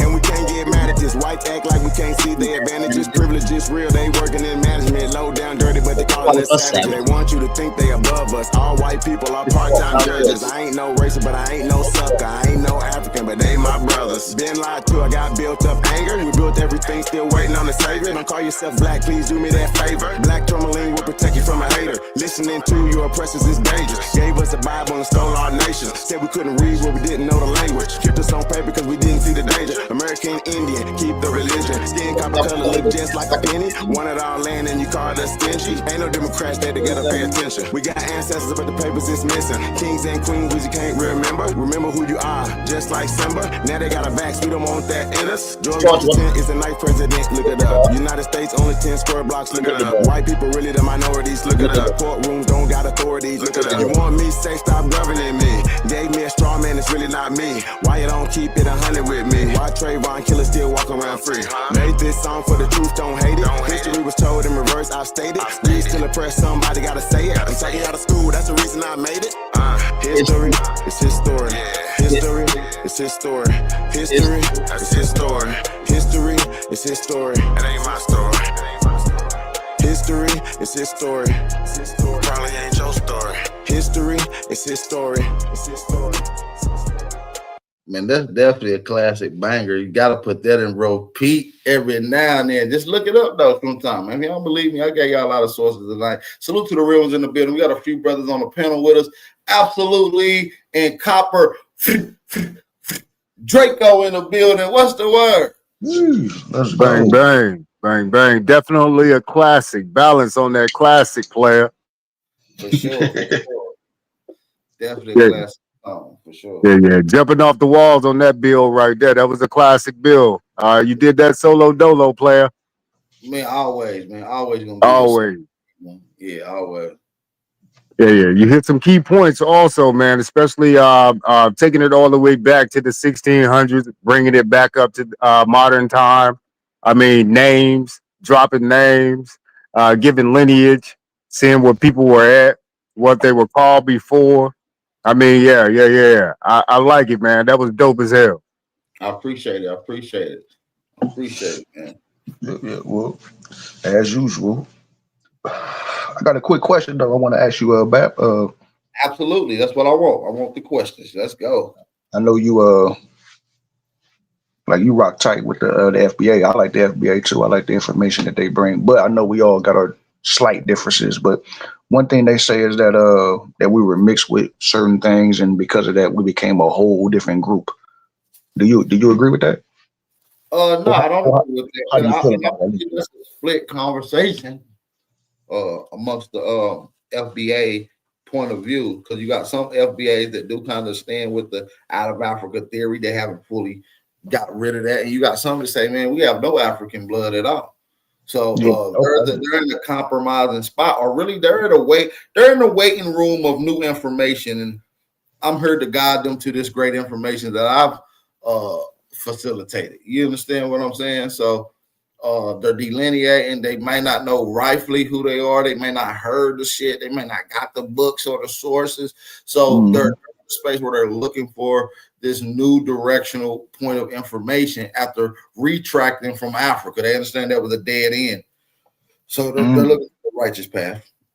That's all. It's like a waiting room to this Aboriginal shit. You feel me? Okay, I got you. Yeah, and I like a lot of the FBA brothers, man. They dropping heat. They on code. I'm on code. We on code. And at the end of the day, the more they looking and the more we focus on genealogy, the more we focus in on lineage, the more they're going to look into it. The more they're going to find these things like their ancestors being colored, and you understand on someone was actually Indian, and you understand that you are Aboriginal, and the reason you are Black is not because you have African in you, isn't because it's fact because you are Indigenous and you was reclassified and mislabeled with your ancestors being in these particular areas. And this wasn't just limited to Virginia, like we showed you, South Carolina, North Carolina, Massachusetts, Detroit, Mexico, all over reclassification was happening. You understand? Yeah, no, I get that, and it's interesting how every time somebody see the word Black, they immediately attach African to it. You know what I'm saying? Like I got a video that I had clipped from UB where he was That's talking why I about broke down the definitions of Black, nigger, Negro, what it mean, and that even from earlier representation, earlier source, the first sources, the first time you was ever documented and referred to in the actual record that an Indigenous person wrote, they referred to itself as Negro de Terre or Indios. It was interchangeable. So we know the term Negro means Black, or Negro de Guinea, or Negro de Terre. In this particular case, mean Negroes of the land. And so the term Negro is often translated to English to Blacks of the land. So I understand that Black may not have no legal definition and none of that stuff, and it has a bad connotation to it. But that's what the oppressor do when people use that term and do great achievement to it. They'll demoralize the name. You see what I'm saying? They'll demoralize the character of it. So you no longer want to use it, and you want to throw it away. You will despise it. You will hate it. And this is all part of their plan. This is indoctrination. it's part of the plan. I mean, like I was saying, when I had clipped the video on my channel, it was showing how Prince Hall, in order for him to have that lodge, he had to claim that he was African. But the nigga was like, he was debating with these niggas because he's, his parents is from Barbados / it wasn't nothing out of Africa. Okay? But he had to claim African in order to have that lives. Yeah, Prince Hall. Yeah. Yeah, Prince Hall was one of those guys who bootlicked the European, and he was one of those bootlicker kind of guys, and he was a docile tether who brought degenerate culture over here, and he's what you would call and Barbados is a Spanish speaking place, and a lot of them people, like I said, have degenerate homosexual culture, and this is obviously spoken about through the midst of his son. But when you read right here, however, it is the Free African or Negro Laws formulated and organized in 1787, which led to the focal point of the struggle of civil rights that continue to this day. Earlier members of Prince Hall Masonic fraternity were people like Jupiter Hammond, Richard Allen, Absalom Jones, and guess what? All these people that I just named were also part of the American Colonization Society that was trying to indoctrinate free Negroes to go to Africa. So this was all a big scam group. You know what I'm saying? Pretty much black Quakers and ass kissers. Wowzers. Hey, one last thing, and I'm gonna get out y'all way. The whole shit with the they keep trying to say that Olmec heads, they try to like compare that with Africa too. But why are there no Olmec heads in Africa? Right. That's a good question. Shit. Maybe a Pan-African or African can say something about it. Maybe Lucky can come on and speak about it. Why are there no Olmec heads in Africa, bro?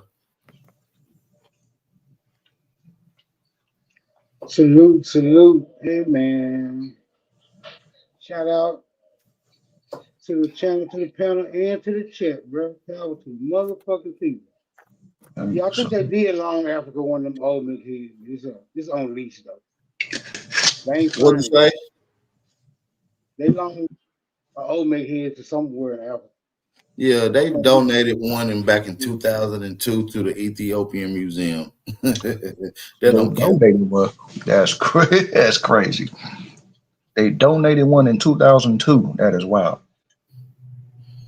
And balance, smoke balance, my guy. You already know. It was recent. It may not be 2002, but it was quite recent. You know what I'm saying? It ain't like it was, made over there by no actual Olmec. I did have a question about this naming of Africa, because that's where they keep going with it. But it was just called Negro back then. There was no Africa until the Scramble for Africa. That's when they came up with the name for Africa. So when they're saying Free African Society in the 16 and 1700s, the word African or Africa wasn't being used by the so-called European powers until after. It was called Guinea Land. It was called Guinea Land. Right.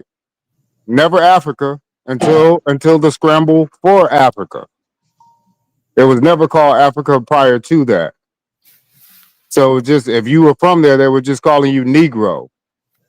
Or they referred to your nation like Sierra Leone, Congo, wherever you was coming from. So that's why I got a problem with these African societies, these AMEs, these churches where they said the word African was in that name. Again, the Scramble for Africa, I think that was like 1880, maybe 1880 or 1881, somewhere within that same timeline where you were bringing up the last points that you were making with your boy, what's his name, in the Eugenics Society? Walter Plecker. Walter Plecker got his knowledge from the people that started the Eugenics Society. You named them. Was it Francis Galton? Francis Galton and Kurt, or whatever the fuck dude's name is. Now, Francis Galton and Charles Darwin are first cousins. And it was donated. The Olmec head, my bad, absolutely. The Olmec head was donated to Ethiopia in 2010. Excuse me, not 2002. My bad. 2010. Them niggas got a fresh Olmec head. You understand me? Them niggas, man, listen, they've been giving away a lot of our artifacts for a long time, family. That's been the name of the game. Bury the niggas. Bury the niggas. Bury the niggas. They try to bury us in the dirt, not knowing that we were seeds, family. What's that? I know they got a book called like Get the Brutus. What niggas ever called the Brutus at one point? The The Brutus. Oh, the Brutus. I thought you had a Fleece Johnson book, Get, nigga. I don't know what get the Buddhist. Get the Buddhist. You wild as hell. You feel me? But nah, I never heard that book though. I'm about to check that out. Yeah. Get the Brutus. Now, Bap, was Chief Tammany a dark skinned person on that statue? Do they have him depicted as a dark skinned person? Well, he just green because it's been copperized. Obviously, they had him dark copper because it's the oxidated and turned green now. So And you said it was an eagle, right? it was an eagle on his left shoulder, and he was standing on the turtle shell. But if you want to know what he looked at like in real life, like I said, Samuel Janey's depiction book, A Life of William Penn, according to William Penn's own observation, he was a nigga. He was black. They considered him a black man. I know. I just like that you did explain it also, the turtle. And what's on the coast of South Carolina? Nothing but turtles. Shoot, you can't even shine a light on the beach at night on some beaches on the East Coast because of the turtles. They don't want you to kill the turtles on the beach at night. Like when I go to Hilton Head Island, it's all about the turtles on that island. So, and then when you go up north, you got Eagles Land. So, like that's where you get England from, Eagles Land. So, no, you was explaining everything down to a T. So, when you're standing on the back of a turtle, that means you're standing at the beach. The whole East Coast. See, he made a deal. See, they talk about him being an Amity, right? The man of Amity. Oh, that's what they said, a man of Amity. Remember, we talked about Amity 2 different times in this show, and it was brought up. It was referred to in the William Penn situation. But what they don't tell you is that he actually made a bad deal. He integrated those people into a burning bush. William Penn had altered agendas. He ended up leading and getting into the tribe. William Penn ended up having kids. His son ended up having a son, which was T.D. Chung. T.D. Chung ended up making his way down to Louisiana, creating the Tammany Saints in Louisiana area. But while that was going on, the older son ended up getting killed. The other ones ventured off to New York, various places. New York created confederacies. Chief Tammany got old, and a lot of the European mulatto men was taking care of him, and they end up slicing, or they end up killing him. We ain't gonna say exactly what happened, but because that's a whole nother bill. But in long story short, they end up killing him, burying him in a pile of leaves, never to be seen again, and taking over his whole estate. Right after they introduced the birth certificate, the 1666 62 Act. So, like I said, man, a lot of this stuff took place. They were swindling that man at his later age. So you rocking with the whole Cessna QV trust? Like, no, all that shit. That's a death certificate. That means you dead, my nigga. That's what I'm. But if you look at it in French, that means he who lives, though. What, Cessna Q? Yeah, Cessna QV is a French word. If you look it up in French, it means he who lives. Yeah, that's what that means. But go look up the act, though. The actual act means you're dead. It was for people that were presumed missing or dead with no proof of death. So in order to have proof of death, they created the Cessna Q Act, which is the birth certificate. It's proof of your death. Hey, that's it. I'm gonna look that up. That's interesting. This is why they say go authenticate your birth certificate and go and get your loan form, because authenticating it is claiming that you're an official person and that you're alive and well. Yeah, that's true. That's true. And then the only way you know that if it was done right is if it comes back brown, which means that you're on land now. You came up out the water. Yeah, it's all kind of like weird levels to that shit. I'm gonna look into that though. Look it up, man. I might do a whole build on it from one of the OG master teachers that I learned it from. He did a whole build on a classic build on my channel about 6 years ago before he passed away. Classic. No, I don't put nothing past it. Yeah, hey, what about I know you probably throw the Bible all out all the way together. You know what I'm saying? Like but if you didn't, I want to see how you feel, just to get your opinion on they say the Garden of Eden was in Asia and that the apples are indigenous to Asia. I'm saying the Garden of Eden was in Florida, and that the fruit was oranges. Oh, uh-oh. And I'm saying that also the descendants of Adam and Eve who lived in the Garden of Eden also lived in Florida, and they used Florida indigenous materials to build something called the ark.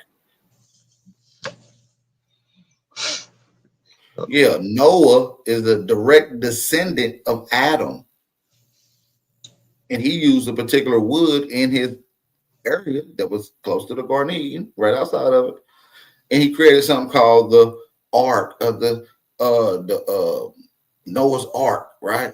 And this ark was made out of gopher wood, and according to Dan Calloway, not the Dan Calloway of the indigenous community, Dan C. Calloway, anthropologist, he discovered gopher wood is the wood that was used, the smelly wood that was used to construct the ark. That's in Florida. Okay. I mean, I get it. Like, I mean, you did. And another thing is, in the Garden of Eden, they supposedly Eve was seduced by what? Hakash, the serpent. The serpent. What state has the highest population of snakes? Florida alert. Florida. So, I mean, we can keep going on and on. I mean, with circumstantial evidences. Hey, And then they said that the Garden of Eden was heaven on earth, and they said below heaven, right, which is below heaven, is hell, or in other terms, Haiti. Haiti is another term used for hell. What's right below Florida?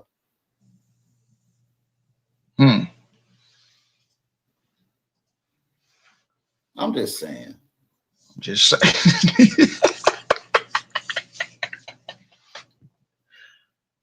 Hey, look, that's interesting. That's interesting.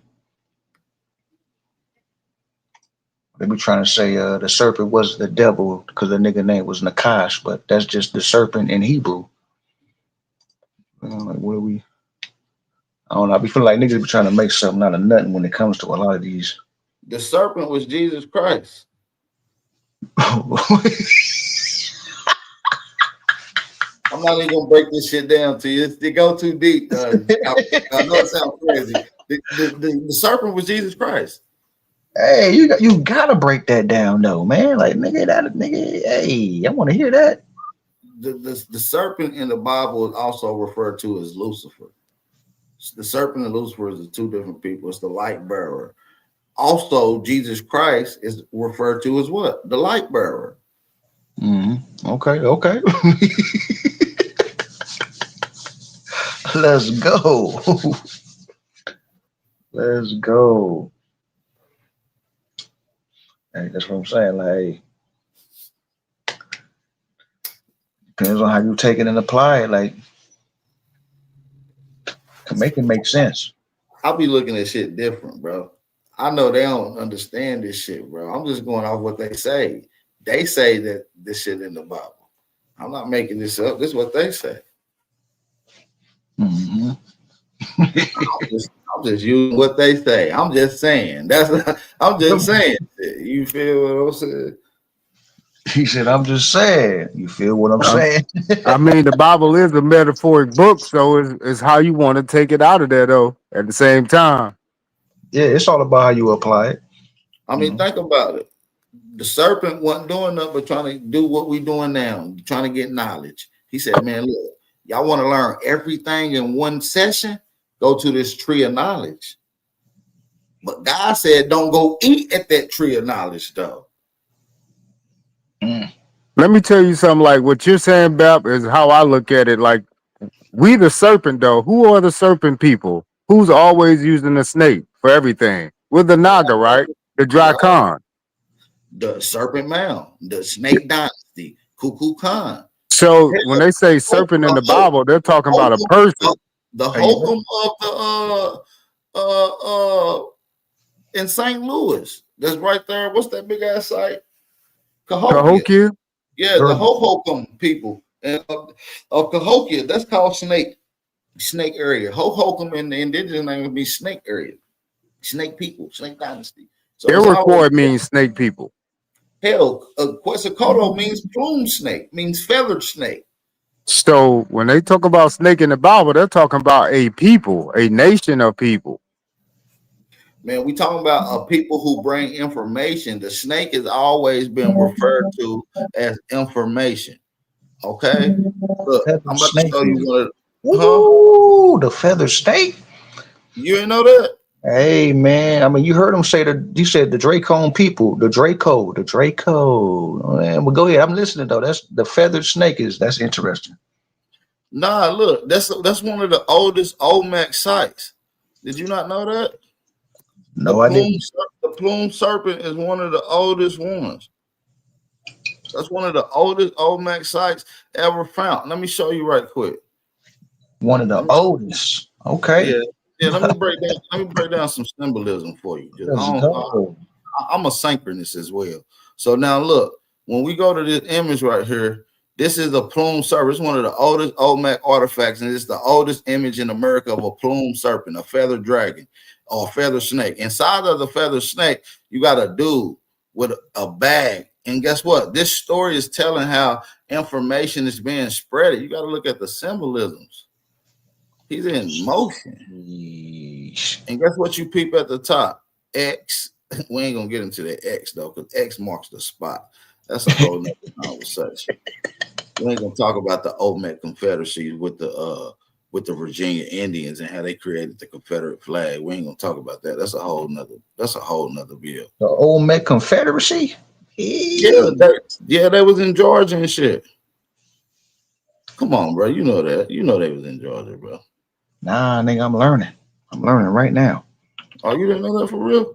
Nah, I didn't know that. I never heard of Olmec Confederacy. Oh, damn. Yeah, I'm late. Oh, damn, I didn't know that, bro. Yeah, they had a whole damn. Nah, for real though, they had a whole Olmec Confederacy, bro. No bullshit. That was dropping real heat too, bro. I'm talking about real heat. Matter of fact, I'll show you a little bit if you want me to. Yeah, run that. All right, so look, the Olmecs wasn't always just in Central America. All right, the Olmecs was venturing off. And during this time, there was a lot of shit taking place, a lot of Spanish, a lot of other people that was coming over here. We're going to get into the expedition of King Arthur and Madoc in 725 AD when they came to Kentucky and got killed. That's a whole nother bill. Now, look, the Olmecs or the Holmecs was the first Iskins to venture into the Kentucky area, where they did not make a permanent settlement. They came in contact with the Talagans where they was not able to subdue them. They left the country and settled in the area that we call Tennessee, in Virginia or Virginia, in the west coast of Carolinas, and also the Yamassees of Georgia may be the full remains of the Olmec in the bulk of the Anahuac nations. So look, this is from the book Natural and Aboriginal History of Tennessee. It's gonna go into the Confederates with the old, but this book's so motherfucking cold, bro. Man, look, I was just about to say, hold up, my nigga, hold up. The Wing Genius, hey, that's wow, that's crazy. Yeah, Virginia got turned into Virginia. You understand what I'm saying? That's what I'm saying. Oh yeah, that's deep. Yeah, so when you look at niggas in Georgia, you be like, damn, that nigga like an Olmec. You see a nigga in Tennessee like me, I'm a real Olmec, my nigga. I come from Olmec blood, my nigga. Sheesh. All right, okay. I see you, my nigga. I see you. Man, when they flipped up history, man, they turned that joke on his head. Yeah, bro. Yeah, I'm a real Olmec, bro. I understand from the real Olmecs, bro. I'm mixed with full mound. I'm full-blooded Aborigine, nigga. One part of my lineage is mound builders, the other part Olmec, my nigga. I'm locked all the way in, my nigga. Okay. Yeah, you ain't. Damn, it's kind of hard to go against it. Like man, like, and the fact that all that shit is here, you know what I'm saying? But I like a little everybody pushback was too though. spread It for just it made me though. get into more of a bag. You said what? I said I like the questions and the pushback. It made me get into more of a bag of information. Oh yeah, yeah. I'm gonna do that. I'm gonna do that. It just made me just go through more of my sources. What we debating on? I'm gonna do that for sure, for sure. You know what I'm saying? That last time I pulled up on you, like nigga, you root word, y'all niggas took off on a nigga, like On you? yeah, y'all took off on a nigga. Smoke signal had to throw me a life raft. You know what I'm Oh, we saying? But beat you up. he got me out the way though, you know what I'm saying? But then when root word, I don't never beat you up, fam. hey, look, as soon as root agreed with me, you was like, oh, see, now I gotta get on the river god. Then you just went big, like you just went big on my nigga. But you took Nah, that. because you can't challenge me without bringing up no accurate proof. Root Word's got good information when he want to get into some shit, but this is one of the key things with Root Words that he don't have.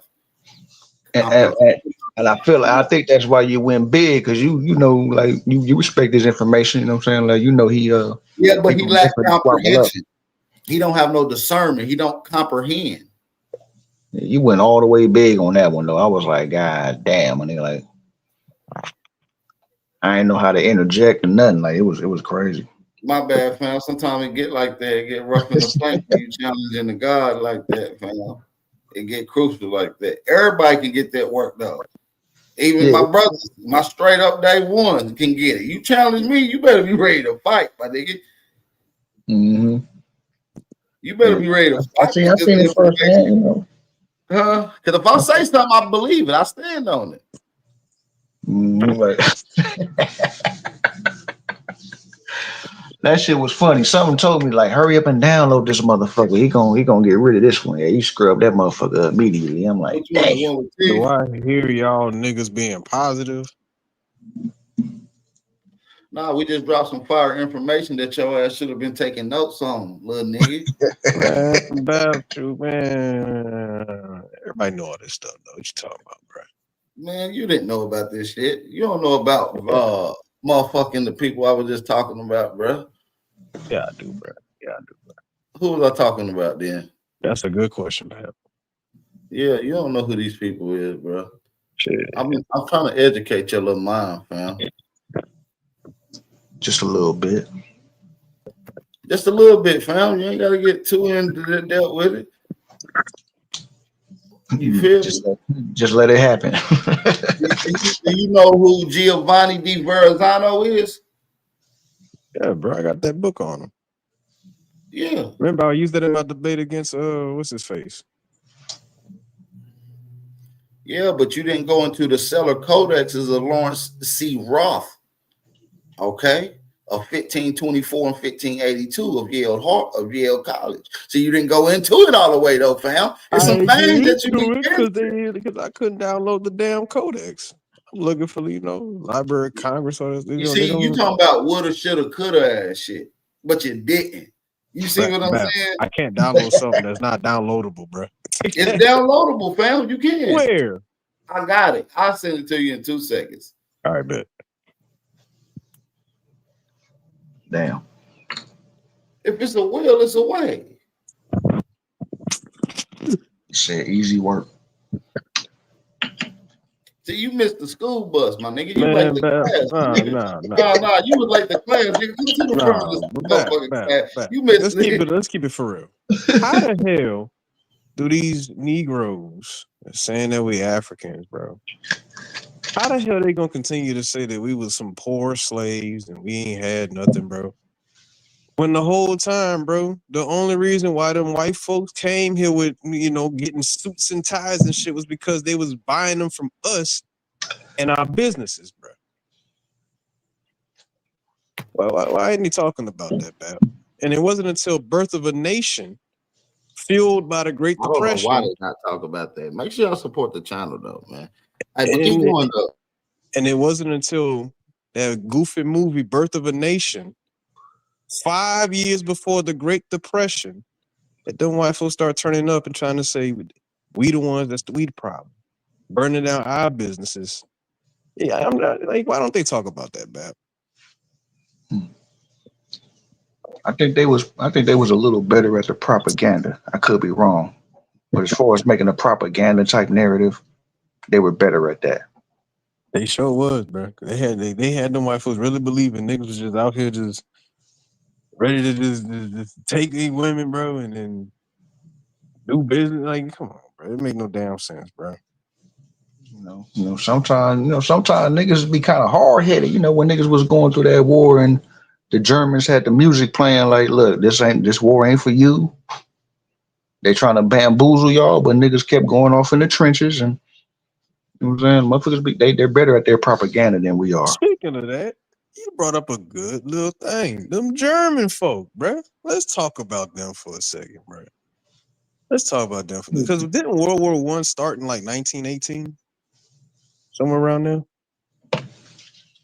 I think so, because World War II was like around like the 40s or some shit. Yeah, 1930 to the 45s, 48, somewhere around there. It was a 20-year difference, so yeah. I mean, don't y'all just find it funny though? Like Ellis Island, World War I, Great Depression, birth, all that shit happened around the same damn time. Mm-hmm. Interesting. I'm just saying, bro. Because I was just putting the pieces together because I got pictures of my people from like 1920s, 1910s, bro. And they was spiffed. They had suits, the decorative suits too, not the suits that we don't see these type of suits anymore, bro. Yeah, you know what I'm saying? It was overkill. Yeah, we was dressed up. I'm like, well, these don't look like no poor African slaves to me, bro. So what's going on here? I don't give a fuck if you just got your freedom. Right. You ain't dressing like that, my nigga. And that's what I'm saying. And so what I'm bringing on, why I'm saying this is because ain't no way we got all this damn cotton. First off, let's keep it a buck. Even if we was slaves, bro, who the fuck making the suits for massa? But see, we don't understand what the term slave was. That was an ambiguous term that come with pretty different definitions and quotes upon it. You see what I'm saying? So, right. Ultimately, what we're talking about when we're talking about the vast majority of our people being caught up in this slave system, we're talking about a penal system. The same thing that classifies you as a slave today, according to legal records, according to the Constitution. Right. What does the 13th? What does the 13th Amendment say?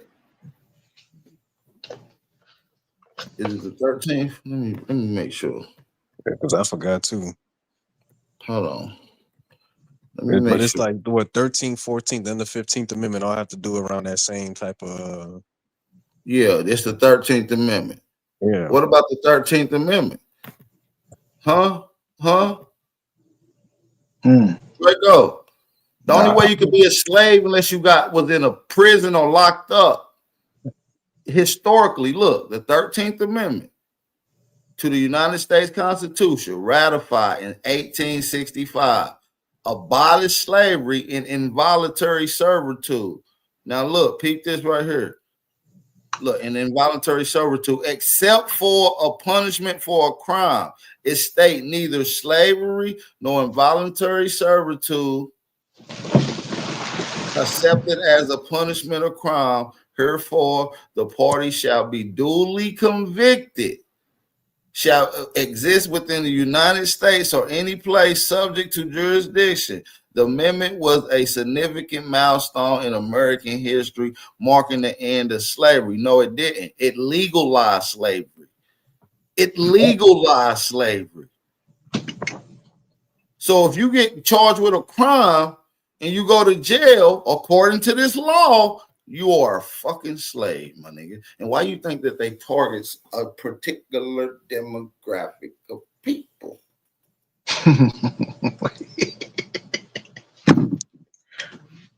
Okay. They tried to overthrow the money. I'm just saying, man. I'm not telling y'all anything. I'm just saying. Y'all looked it up. Don't believe me, man. Don't take my word for it. They try to overthrow the money back. We was making too much money. Right now, they couldn't pay us back. If you go to jail today, you're considered a slave. If you got caught up and charged with a crime historically, you was a slave. That's it. That's how a lot of your families were slaves, not because they got beaten, whipped to Africa, it's because they committed a crime, beat a nigga up, stole some shit. You know what I mean? Was DUI and on a horse or something. You know what I mean? Might have slightly went over niggas' heads with that one, just a little bit, It's a little But too high. It's too high of an altitude. Nah, y'all not listening to me, family. I don't think y'all listening. So no, I know we listening. I don't think you hear what the fuck I'm saying. Yeah, I don't think y'all picking up what I'm putting down. You understand what I'm saying? Hey, but I really want to know what you mean by overthrowing the money, truthful. You might have went over my head. They was overthrowing the money because when they came over here, they buying from us. Yeah, that's what the Native American political party was. They was helping on the grounds to help construct this whole political aspect as far as categorizing with the religious aspect. So this is when they start having these world expeditions, these world fairs, and these big World cities. fairs, yep. Yeah, they started adapting and allowing millions and millions of migrants to come here. And so during that time, right before that time, you got the federal government being constructed. Yep. You see what I'm saying? Which the federal money was proposed by no other than who? J.P. Morgan. Yep. Mm-hmm. Yep.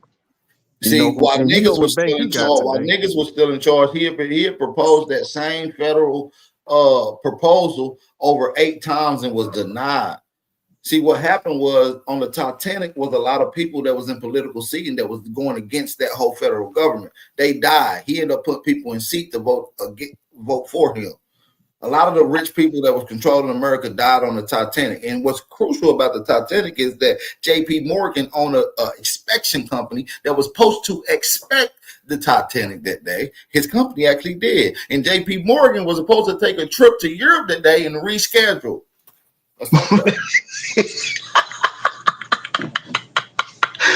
Hey, look, I heard about that. I heard about that. That is fucking damn, boy. Hey, we a little different out here. 2 years later, J.P. Morgan ended up owning 30% of New York and the world's infrastructure, becoming one of the richest men in the world. That's a fact. Damn, see. Okay. They tried to overthrow the money, bro. I'm trying to tell you. They couldn't have niggas with money, especially after birth of a nation. They could have had niggas owning money, bro.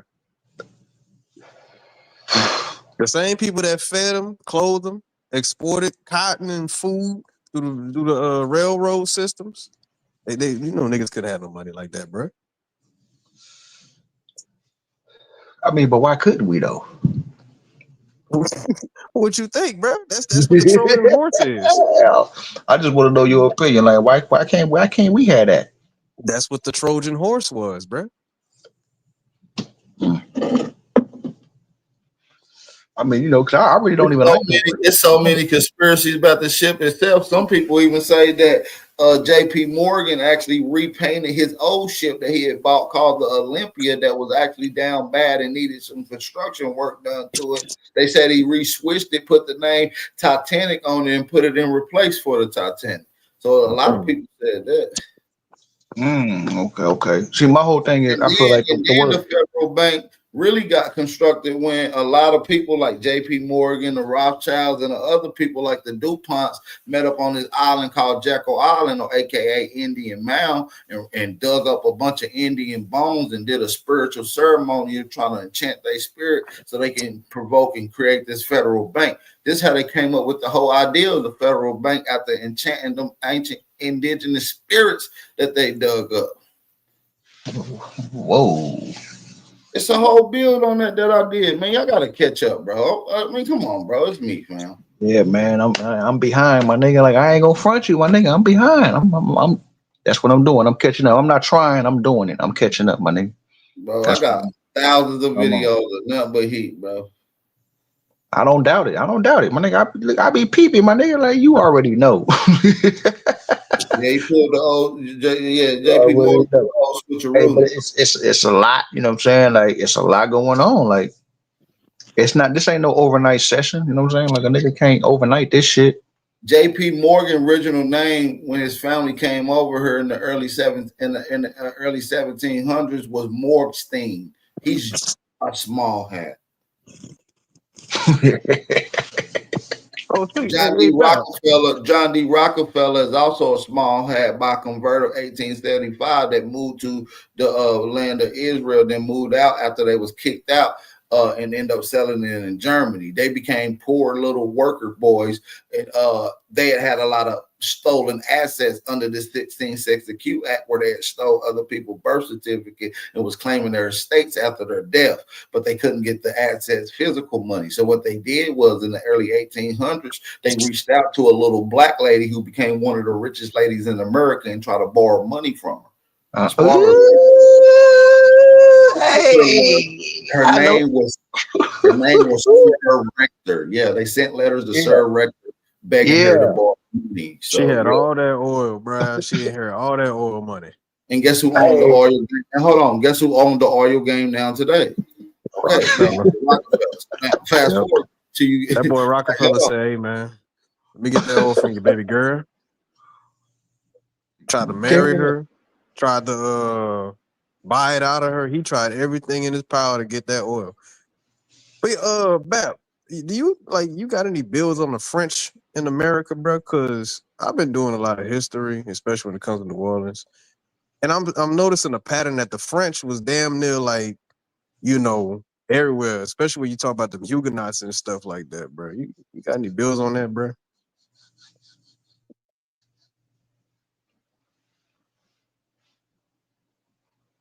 Hey man, that nigga said, "Bap, hold up, let me bring this shit back down to earth." Nah, I ain't bringing it back down to earth, bro. We just building. That Like nigga I said, just I just been he just went reading. dummy right now. Like he went hard body right now.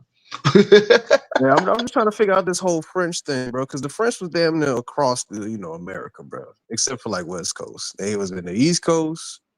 They was in New Orleans. They was in Dakota, Canada, Nova Scotia, Virginia. You know what I'm saying? They was just everywhere with that shit. And I'm trying to just figure out what's up with the French. Because I've noticed a pattern that the French was literally doing trade and business with us, bro.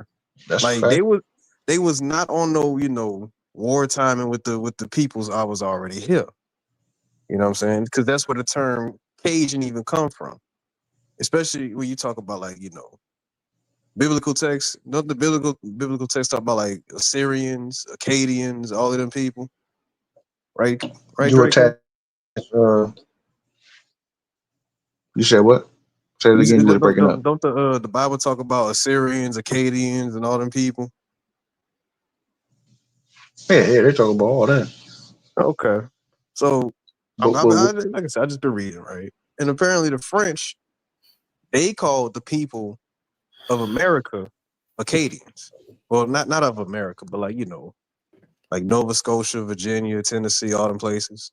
They call them Acadians. Acadian is the name for the.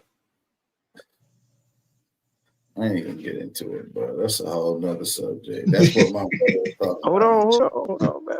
And the Acadians, when they went to New Orleans, or Louisiana rather, they swapped the name from Acadians to Cajuns.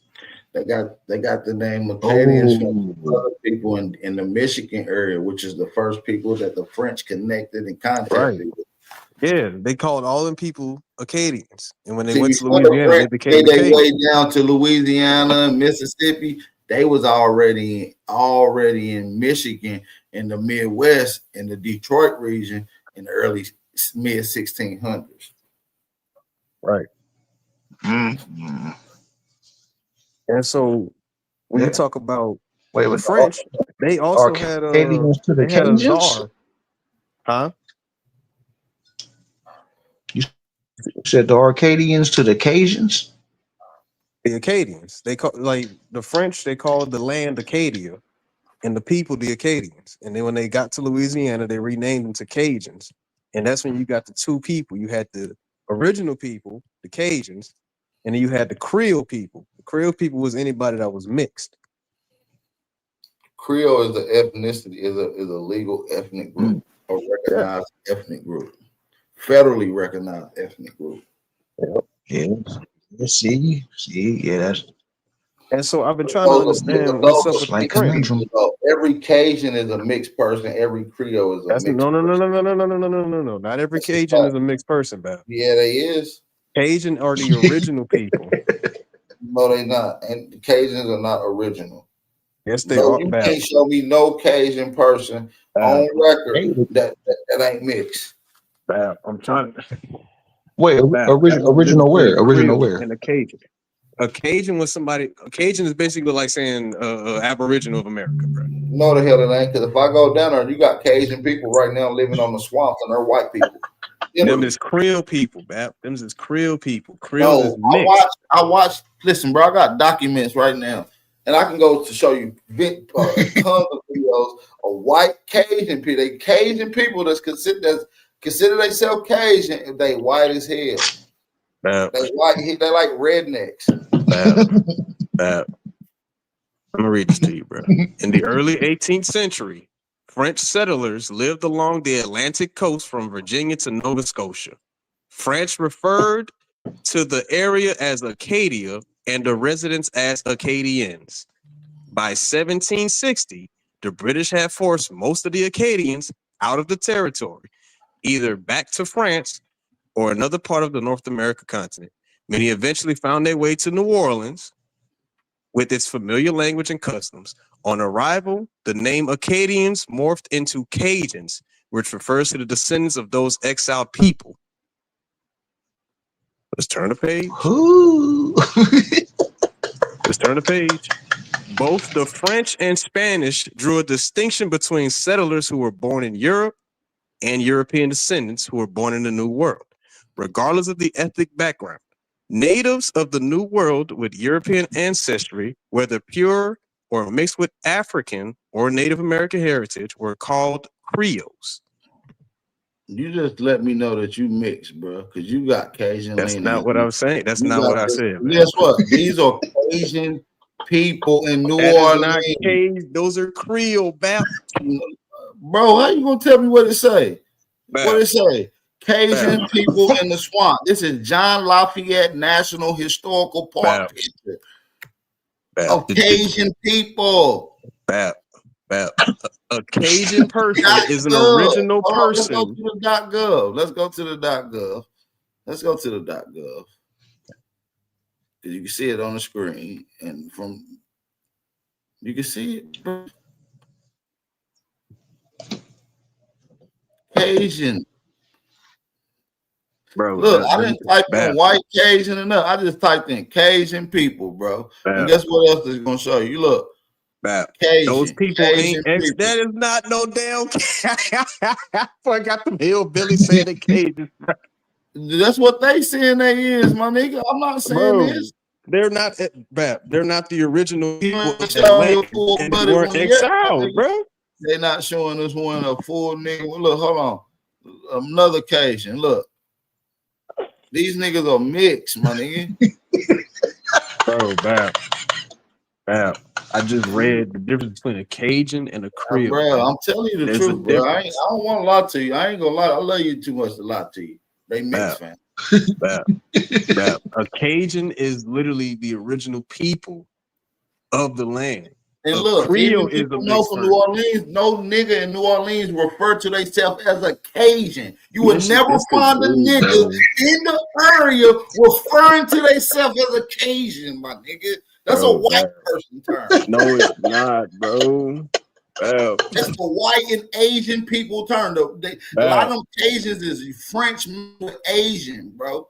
That's a Creole, Bap. That's a Creole. Anybody that was mixed was considered a Creole. Bro. A Cajun is the original people of that land that was exiled by the British. No, sir. No, sirree. Look, Cajun people of Louisiana, their culture, cuisine, and music. Hold on, who playing the fucking Cajun music, my nigga? Niggas, bro. It was niggas. Bro, this ain't no motherfucking nigga, bro. Hold on. I thought my screen sharing. Hold on. Look what it says. Hold on, let's go back. Hold on. Let's go to look what it said right here before I click the picture. Cajun people of Louisiana and their Wow, culture, them is not cuisine, no and damn music. Cajuns, Look, bro. Them is guess who white the hell folks it still is? in Your culture, motherfucking, bro. your motherfucking pawpaw, nigga. This your pawpaw, nigga. You got white Nigga, granddaddy Cajun first off, that's not even ancestry. Cajun music, bro. Look, what it What say? the fuck What it Cajuns say? do? What it They don't say? even. Early Cajun music, bro. Hold on, let's click on this image. That ain't No no niggas. Cajun music, Bap. Bro, I'm not Cajun about to music play is with you, Zydeco. bro. I'm not about to play with you, bro. Cajun music is Zydeco, Bap. What Bro, you now talking you about, bro? infatuated with Cajuns, bro. You ain't no damn Cajun, bro. You an Aboriginal. There you go again, lost off That's your what a Cajun motherfucking path. is. Hold on, bro. There you go again, off your motherfucking path of knowledge, straying away, talking about you a damn Cajun. Who you been listening to, nephew? Hey, come on back home. You out of pocket, bro. Oh shit. You trying to convince me that I don't see a bunch of white Cajuns according to these docs? You nigga, show me, drop a source in the back, screenshot the picture that it's a nigga Cajun in any illustration in that book. I'll be dipped in shit and rolled in breadcrumbs. You show me a nigga. Bap. Once again, Bap. You already had the French in those areas. They called the people of that area Acadians, bro. That included the Indians, the French, all that shit. Anybody that was mixed was a Creole. If you was Indian and you mixed with the French, then you were considered Creole. I mean, I don't know how to like, bro. Are you a Cajun then, my nigga? Shit, I might as well be shit. 2017. Peace to the gods. Shit, probably on my dad's side. That's why they so damn bright. Hey, on my hold dad's on, side. dog. When we start talking about African slaves in Charleston, I'm gonna ask you to come in. But right now, we talk about some Aboriginals right now, my nigga. Hey, I thought that might have been a little flick, little blow. Now I see that. All right, my bad. I love you to death. You my nigga. I gotta throw a little joke in. My bad. All right, my bad. That was fucked up. My bad. You got it. What up, Darvis? Peace to the gods, man. It's crazy how these mountain men talk about what's going on down here, man. Say, listen here, Kane. There you go with that bullshit. There you go. Wait, what did he just say? Where they call black hillbillies? Yeah, that nigga called me a mountain man, a black mountain man. Hell no, bro. You racist, bro. Oh shit. But I'm listening to this conversation y'all boy having, though, man. I thought the Cajun people that were mixed with the Asians, or them people that were coming over there from that area, the Siberia area. I thought that. Wait, what? Listen, he said Cajuns or niggas. No, I think they're French and them people that came over that we call Indian now, but I know what you said. Yeah. But he's saying that the Cajuns are niggas, though. No.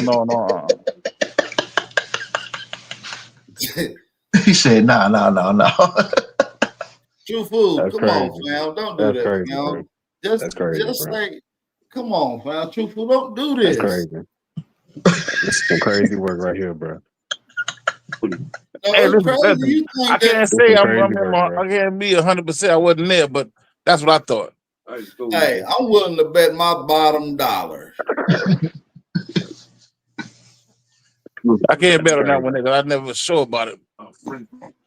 I'm pretty damn sure. I've been looking through these photos for the last 15 minutes and haven't seen a nigga Cajun represented yet.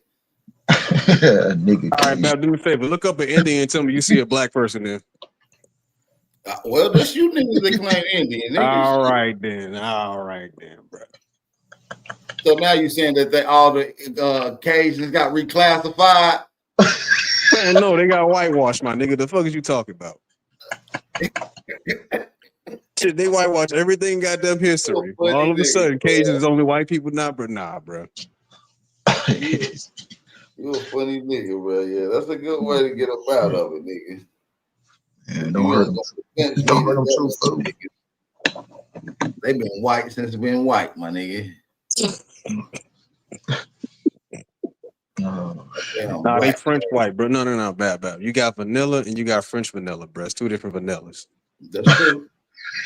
That is true. The French vanilla got them little beans in it, little black beans, little black beans. They got a little black in it.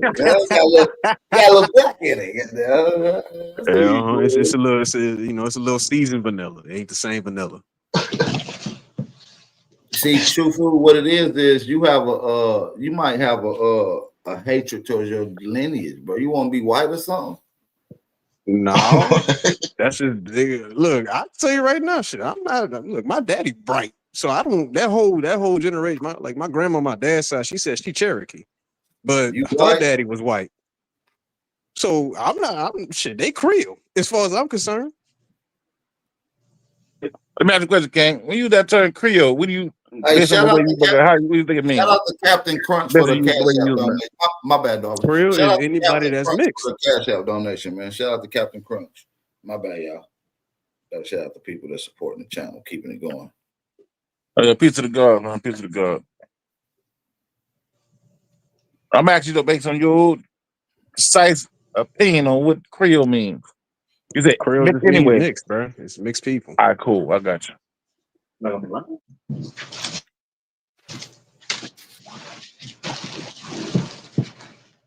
so the Creoles just the mixed people. What they mix with? That's the What they main question. what they mix with? Hey, that's $1 million question. I thought They're it was. white. I thought it was French and She is look, my different people. grandmother, she is Cherokee.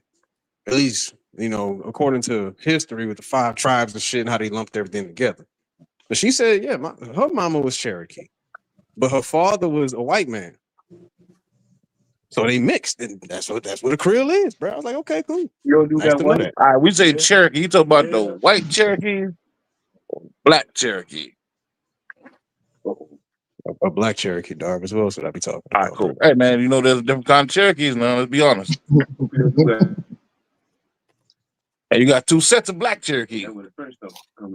Ain't none of them really from here, but we go with that. You know what I mean? So what would it mean if he was mixed with the white Cherokee? Cherokee was a bunch of motherfucking mulatto. What's the thing that they said I was in Tennessee? Hold on. Them niggas said I was something. Hold on. A Melungeon. Yeah, they motherfucking. What the hell is that, Bap? Hey, Abraham Lincoln, the only Melungeon ever heard of. I knew you better say I was There was the Melungeon. people out there. There was the people out there in that area where it got from. They called it Melungeon. Yeah, they said that most of the Cherokee was Melungeon and shit, nigga. And the hell is a Melungeon? You know, see, that's why I say a mixture of people that lived in the mountains. Missing the goddamn school bus, true fool.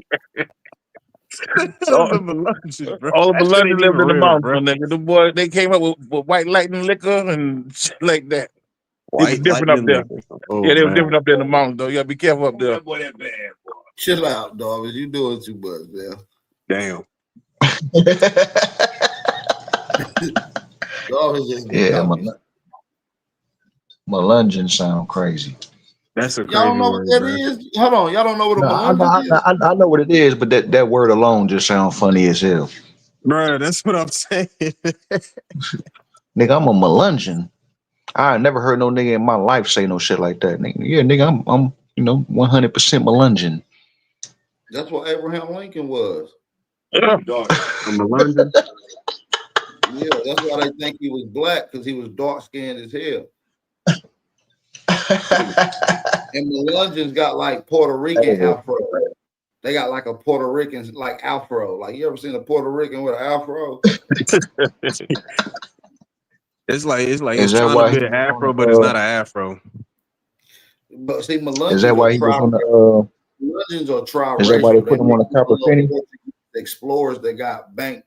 See, I'm gonna break down the history of the Melungeons. See, y'all must not know about that. They live so close to the inbred hillbillies. Man, they were one and the same. Almost, but they wasn't as fucked up as the white hillbillies. Come on, dog. But if they only came with the word hillbilly in the goddamn 40s, The term hillbilly came up. What did they Nah, call it in the 30s? Melungeon's the old word. well, no, they call them back hill. They call them hill men, hillbillies, or back hill men, or That's mountain old men, Melungeon for short. or wood men, Hillbillies. or Shout hairy out to men. Boomer. Yeah, them motherfuckers, they was inbred from the beginning up. You understand what I'm saying? Have y'all ever heard of the Whittaker family? The Whitaker family. The Whittaker family in the Whitaker, Appalachian Whitaker. Mountains.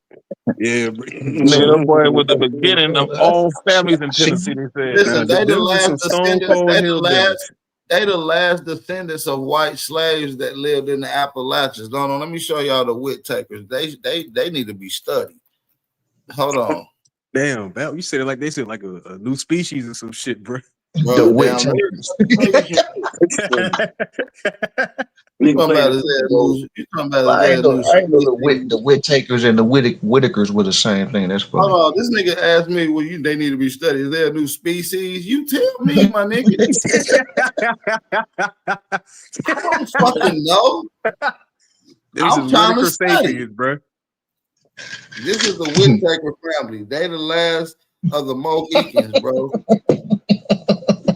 Yeah, bro, they stone cold hillbillies, but they look like they grew up off of moonshine. And the one on the left, you see the one in the middle slobbering in the picture. That's crazy. I didn't even know that. That is fucking nuts. But bro. the one on the far left, he be barking. He don't even talk. What you mean he barked? Wait, what you mean he barked, man? Hold on, I'm about to show you. Hold on. Y'all think I'm bullshit. I gotta show y'all the video now. Hold on. See, y'all think I just be saying shit. I don't know why y'all be doing that. Man, we talked about these people before, bro, but you ain't never throw that detail in that he only barked, bro. Well, I thought you heard of that. Oh my goodness. Hell. Hold on. So that's a real picture. Yep.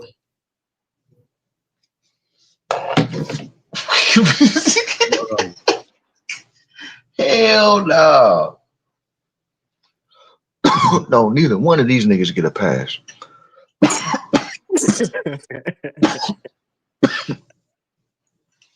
This is what inbreeding do to you, huh? Hold on, let me show y'all this because y'all think I'm bullshit. Hold on. Because I'm not trying to make fun of him. This is all for scientific history experiments. Hey, who these niggas supposed to be again? These are the last hillbilly inbreds of the free slaves of 1865 that moved to the back. Damn, why you come out the house like that, bro? God damn. Ray, I remember Ray. Look at I photographed you, Ray. Do you remember? Years ago. See, he barking. Shit, that nigga actually Ray, barking. I remember Ray. I photographed you, Ray. Do you remember? Years ago.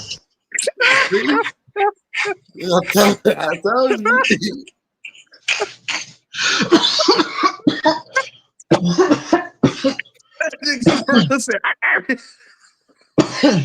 Oh, them boys said, them boys said, my man right there on the red been at your family reunion, though, man. Like, what, dogs?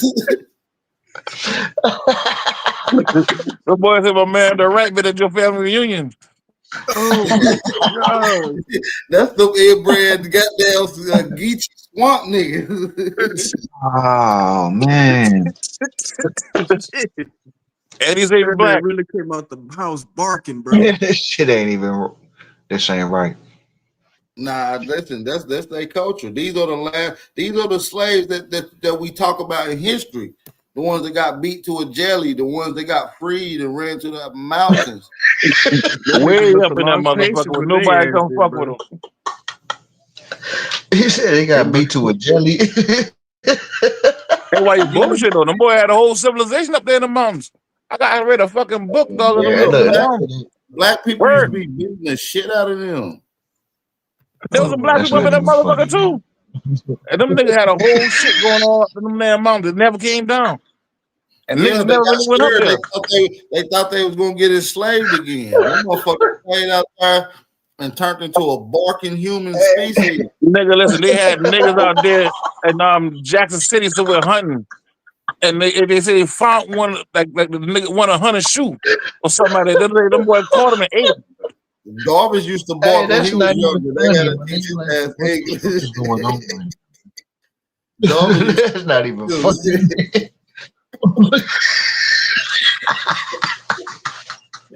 his big ass used to sound like a grizzly bear barking this shit.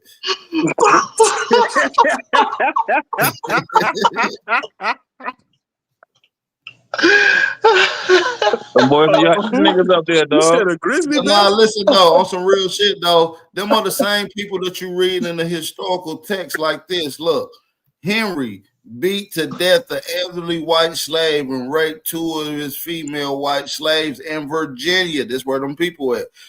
John Dandy beat to death his white boy slave whose black and blue body was found floating in the creek in Maryland. That's close to where they are. Pope Alvey beat his white slave girl Alice Sanford to death in 1663. She reported to have been beaten to a damn jelly.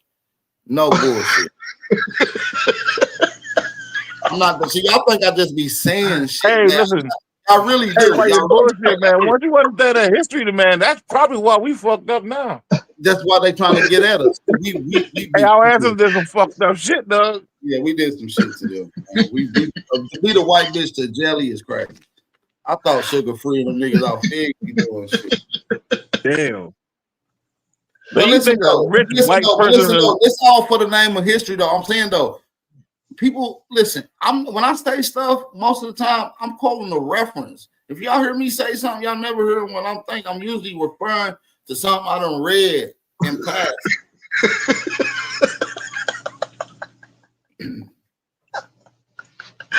He said she got stumped to a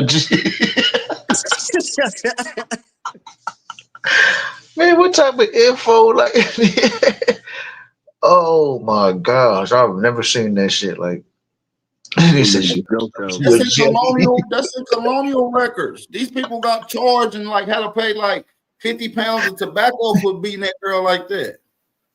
He almost went to jail. Shit. That shit ain't even funny, but damn. Oh my Who got God. stomped out? Allison, what's her damn name? Hold on, I'll tell you exactly who the white girl name is. Hold on. The white girl name is Allison Sanford in Virginia. She got stomped out like that by Joseph Fincher.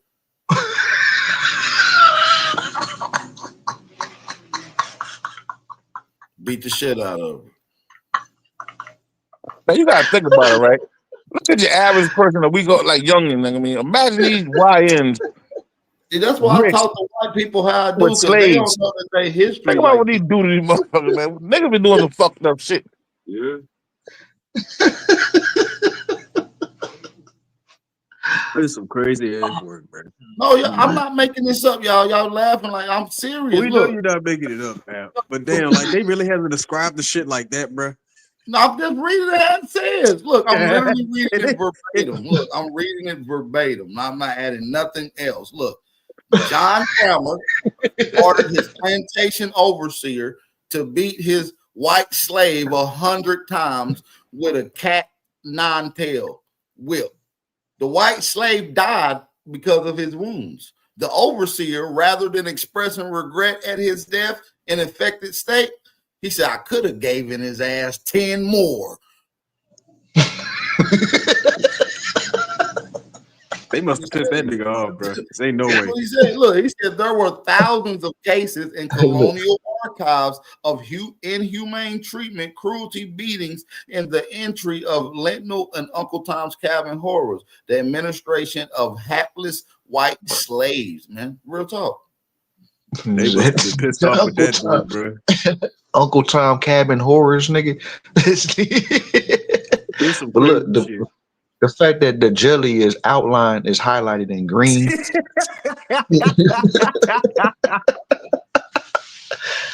This shit is wild as hell, man. Like, oh my goodness. But I see you though. I see you. Like, look what it really, says. In colonial America, in one case, the punishment for murder of a white slave, explained in one incident, consisted of the master and his wife being forbidden to own any white slaves for a period of 3 years. The white girl enslaved by a woman called Mistress Ward was whipped so badly that she died from it. And on one finding of the jury that such action was unreasonable and unchristian-like, the Mistress Award was fined 300 pounds of tobacco. It was unchristian-like. Beat that white girl like that. That's what they said. Hey man, this shit is fucking crazy, man. Where the fuck is you finding these sources at, man? This is in colonial records, and this particular source, to be exact, comes from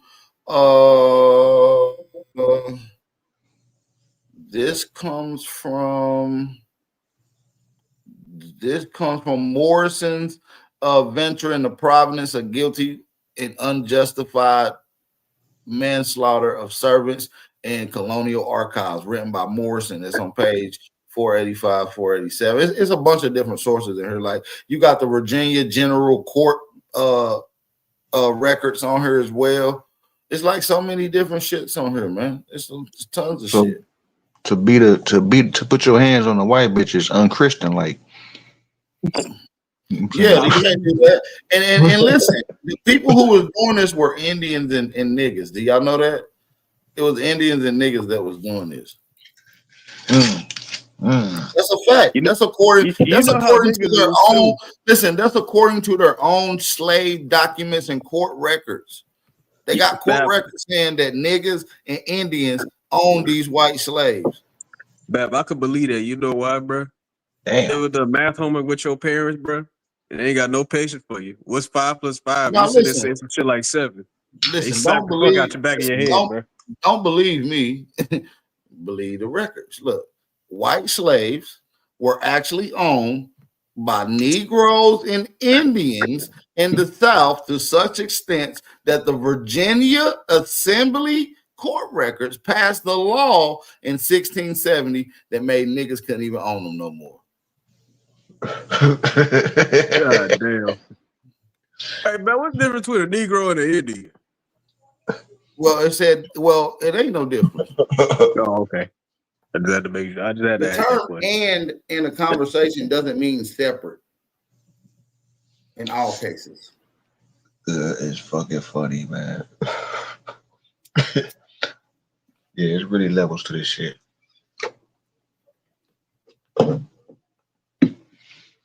Hey, you tell that to somebody who can't really get an or understanding of what's going on.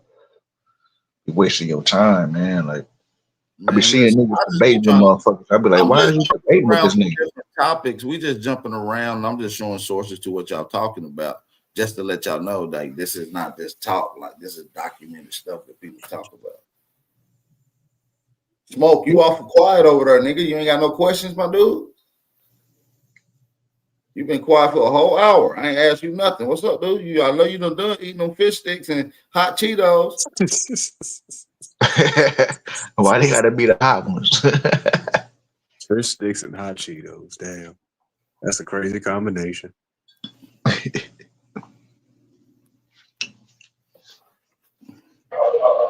Nah, man, I just been listening, bro. Oh, you ain't got That no ain't smoke signal. Who the hell is that? You ain't got no questions for me or nothing? Nah, man, I heard enough, man. They said we got white. I mean, we got black Cajuns and shit. I don't know, man. I don't know. You see how y'all branching off. Y'all niggas branching off. Y'all starting to discover y'all own narrative and shit. I don't know whether or not y'all niggas be making shit up as you go along. I don't know, bro. But who the hell said something about black Asians, though? Who said something about that? That's a hard pill to swallow, bro. No, listen, Smoke. Who said something about black Cajuns? I heard y'all talking about black Cajuns a while ago. Talking about the Cajuns is the indigenous group. The Creole. Who said that? Who said that? I did. Jarvis, Truthful. One of them said this. I heard one of them say Truthful. That's who said it. Cajuns are white people, Smoke. You know this.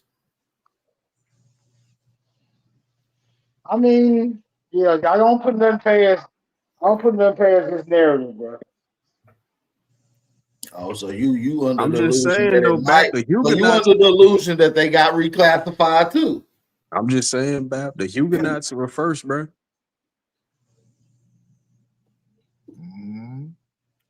The Huguenots Man, was more. As far as I'm Cajun is concerned. a motherfucking season that I put on my fried shrimp, nigga. Nigga, I ain't no real people, nigga. He called them niggas spices. Man, they ain't nothing but seasoning. You understand me? Because they salty as hell. You feel what I'm saying? I'm done, bro. Oh my goodness. No. Bars. That was a bar.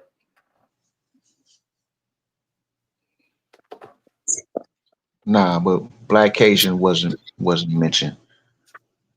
Man, Bat was asking the nigga, "Are you saying are we those white Cajuns?" That's what he was asking. No, that is not what I was saying, bro. I ain't seen a black Cajun ever in my life. Also, the white Cajuns is Aboriginals to American. According to the truth, fool. That is not what I said, bro. You damn lie. I mean, now y'all got to break it down, bro. If Cajuns is white people, and Cajuns are Cajuns is not the white original people, group. But you said the What's being Cajuns are said here, my original. nigga? Y'all tiptoeing through the tubes, bro. Nobody Yeah, don't he want to did. really say. No, he said the What's being Cajuns said. are he said the Cajuns are original. He said, but the Acadians and the Cajuns, he said Acadian got changed to Cajun, but they the original though. But now peep this. He said they're original, but when you look them up, they white. So you And saying look, original you just sat here and said land is Abraham white Lincoln people. was a dark dude, was a Malungan, but they got him white. So who was the Melungeon? You said Abraham Lincoln was a Malungan, but they got Yeah, him looking like he white. He was mixed. He was mixed with Melungeon. He said, why they paint him as he a white dude, bro? I'm just saying. Because Melungeons are triracial anyway. They're not black He niggas. said They triracial. ain't niggas. They not niggas. Melungeons were not Nah, niggas. this is niggas, bro. One drop. Hold on. That's why I said you must not know what a Melungeon is. They're a triracial group with Spaniard and other races mixed with them. European. I don't hear that shit. One triracial. drop. Hey, How y'all gonna break triracial is. that down, bro? I mean, how y'all gonna break that down? How? I want to know how it's possible. Cajuns, What's possible? the original Talk to me, Smoke. What's possible? Creoles is the mixed group. Come on, man. That don't make no damn sense. Yeah, Creoles is the mixed group, but Cajuns is the white group, nigga. That's what I'm trying to tell you. Damn Cajun ain't nothing but an angry, spicy, southern talking white man. That's all it is. It's a hillbilly on the boat. Angry, spicy. Right, it's a hillbilly on the boat. You understand me? It's a spicy hillbilly, huh? That's what you saying? Yeah, that's it. A swamp billy, a spicy swamp billy, huh? You keep talking about them damn Cajuns or niggas. I want to see you correlate this, bro. I'm trying to see. Break this shit down. Who came to New Orleans first? Indian. Aboriginals was already there. I said who came to New Orleans. It wasn't New Orleans is French, bro. Who came to New Orleans first? White the people. Huguenots. White people. Huguenots are not white people, bro. What are they then? They were Moors. They were Moors. Show me a black Huguenot on record. Man, look up George Washington great granddaddy. He was a Huguenot. That's a whole nigga. I ain't never seen an image of George Washington great granddaddy, nigga. Man, look, that shit was crazy. I'm telling you, Bell, I was like, damn. Who the fuck seen a picture of George Washington great grand? He was a Huguenot. Picture of George Washington, my nigga. George Washington great granddaddy was a Huguenot, and that nigga was a nigga. Come on, man. Where'd you get this from, man? For real. Man, hold on, bro. Who the fuck did you get this from? You get on my laptop, pull this dude name up so you can see this shit. Huguenots or Jacobites, all right? Are Jacobites white people? Who the hell? The hell is a Jacobite? See, that's how I know you don't even know what a Huguenot is. See, that's what I'm trying to tell you. You be missing the bus all the time. Man, ain't nobody trying to throw no damn Christian narrative in it. Nobody worry about no damn Jacobites and shit, bro. Yeah, but the Jacobite wasn't white though.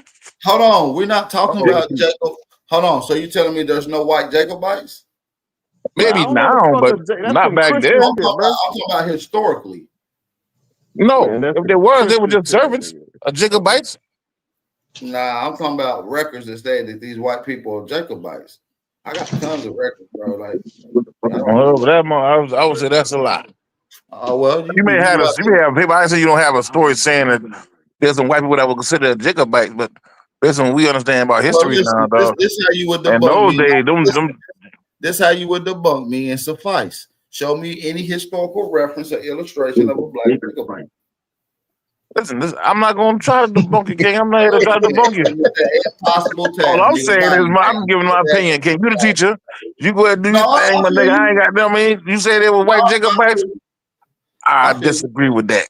I feel you can disagree with the facts all you want. We ain't going off feelings. The disagreement is a feeling. Jacobite, that's same Jacobite. When the Jacobite supposed came to unless you're scholarly disagreeing, that means you have a reference to why you disagreeing. But at this point, you say you have none, so you just in your feelings. Yeah, I'm going by basically what I done read. I never really got too much in depth on the Jacobites of seeing a white Jacobite. Know what I mean, but maybe you have.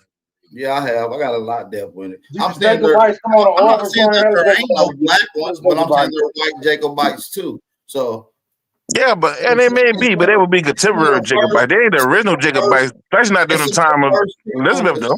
First people to be classified as Jacobites on record are white people. Yeah, I understand what I'm saying, but they those so-called white folks that we call white now didn't have that kind of status in those days to be considered as a Jacobite. Yeah, they did. They're the ones that created the religious protection argument under the Magna Carta. And then when you go and look up the invasion of Normandy, that what provoked it before that. And then if you take it a step farther, the whole Vatican created the verses and the doctrine of discovery. This is all by the same order. You know what I think it is? Let me ask you a question right quick. Do you think Jacobite is a bloodline? I don't know, bro. I just know that it's a group of white people in history. Bro. No. I'm about to say, maybe you misunderstood what's going on. It's not a bloodline, more like a status. I'm gonna be honest, though. I'm gonna be honest, bro. All this shit is just mislabeling, and some people label themselves and then label your ass as it. See, if you I agree with that. Listen, that's why I say in a contemporary time it could be called that, and I agree with that. But listen, I'm just giving you a reality in reality form, not theoretical though, Darvis, because I don't want to be theoretical with my people in the teaching mode, right? So I'm being factual, right? Jacobites are white. No, don't say that, man. They are though. I'm not lying. No, don't say no shit like that. I'm not lying though, bro. They're I'm not saying that they're all white ambiguously. Like they can't make sure we say white. I'm not saying that they can't be black. I'm not saying that. I just want you to listen to me. They're white. Explain to me what I qualify. What you mean by white? You talk about white complexion or white status? Caucasian. I got well, Caucasian can't be a Jacobite. Two different reasons.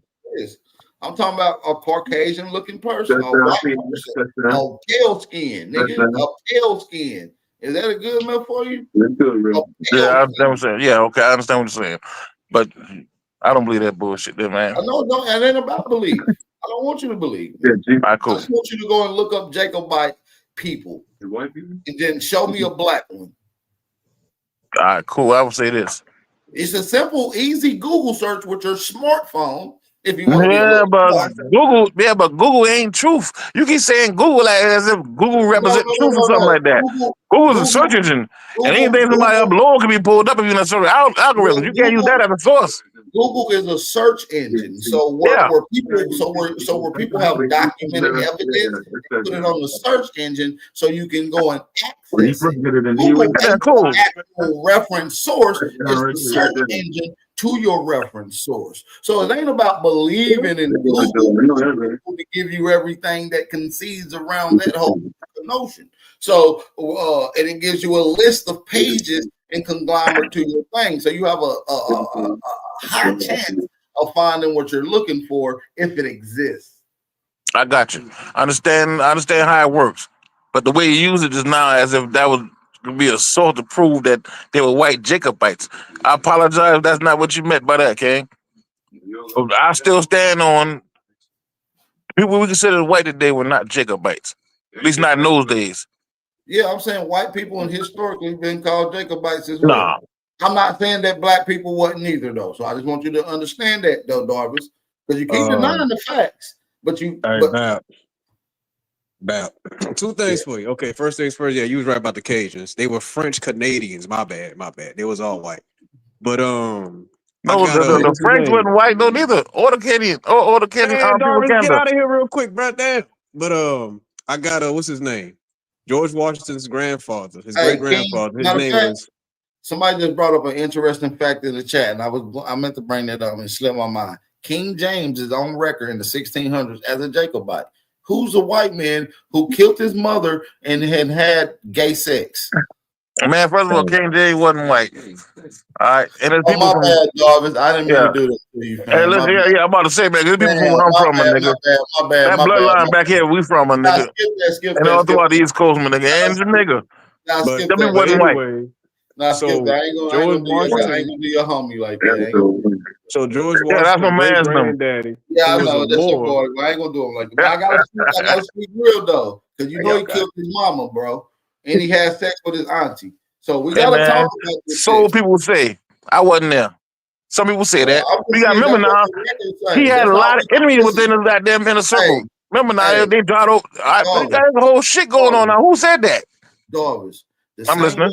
The same way you accumulated your perspective is based off of records, right?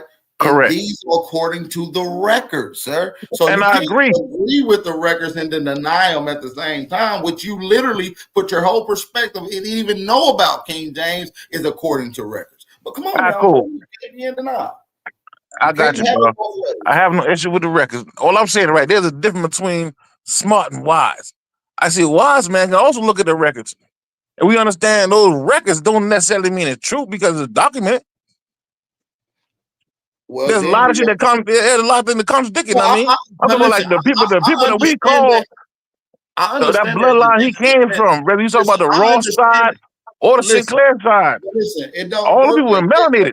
Dog, it don't work like that. And I understand what you're saying, but you can't say something is wrong without replacing it with something that you allege that is correct. And so.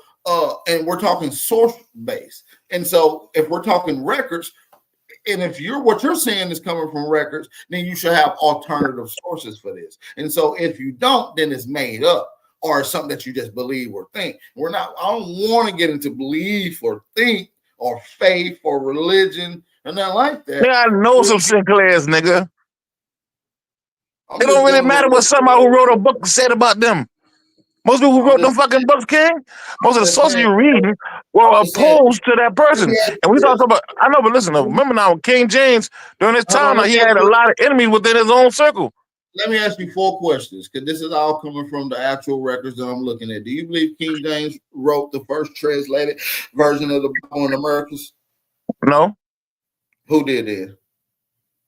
It was a council that, within his jurisdiction, they translated from Latin to English, a version of the Bible. He commissioned a council to translate it from Latin to English. Yeah. Well, that's it. He used that law, and that's why his goddamn kingdom. He put a team together and had it translated, and obviously it's coined after his name, the King James version, based off his team. Right? So you believe you agree with those documents? Do you agree that he also wrote another book on demonology? Yeah. So, all right. So you're agreeing with the records that I'm looking at. But you don't agree that he killed his mother and had sex with his auntie and other hornets things that I'm about to read. Nah.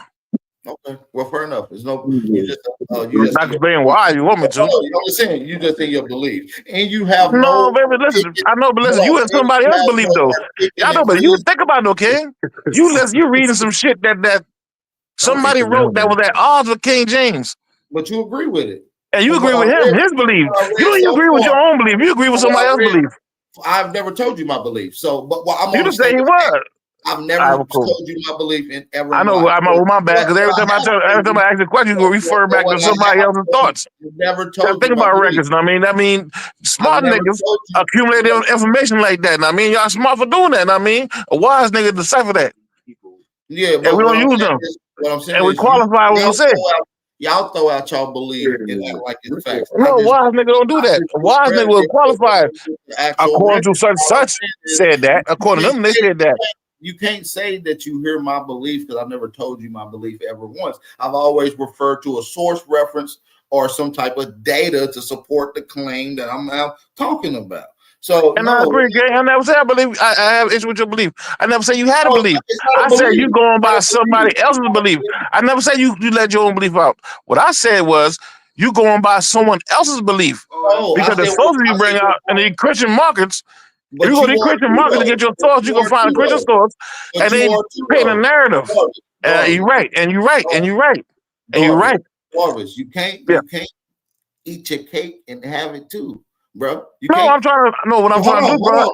Let me finish. You can't eat your cake and have it too. You can't believe in records and then tell me I can't believe in records. That's crazy as hell. And then to say that, oh, you can't believe the records, but you believe the records when you want to believe the records. So now hold on. So you're doing it based off of feelings and belief. Like I said earlier, I don't want to deal with your feelings or your belief. Just the shit that you can provide proof on. That's it. I finished. All right, cool. Follow me closely, King. What I said is I read records that say both sides. That's when you said that, I realized the sources where it's coming from. You had a faction of people who had issues with King James, who wrote a lot of records. You also got a faction of people that fuck with him, that wrote records. So it depends on what records you read. King, I ain't cut you off. They told the truth and told the lie. King, of course, that's how records are. That's just called cross-referencing. But you got to prove what part is a lie by proving that it's a lie. No, but I know a smart person got to do that. I'm asking you is a wise person don't do that. A wise person will say, according to this person. So I got to say, yeah, according to him, he said that. According to him, he said this. Well, according to the record. I don't stand on that. I'm just saying according to them people. What do you say? But I know Sinclair's.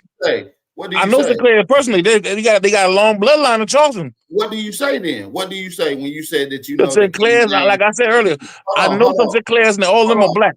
Just because you we call black.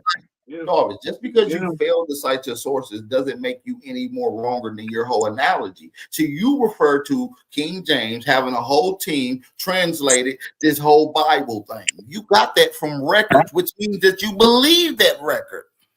No, that's not what the fuck it means, King.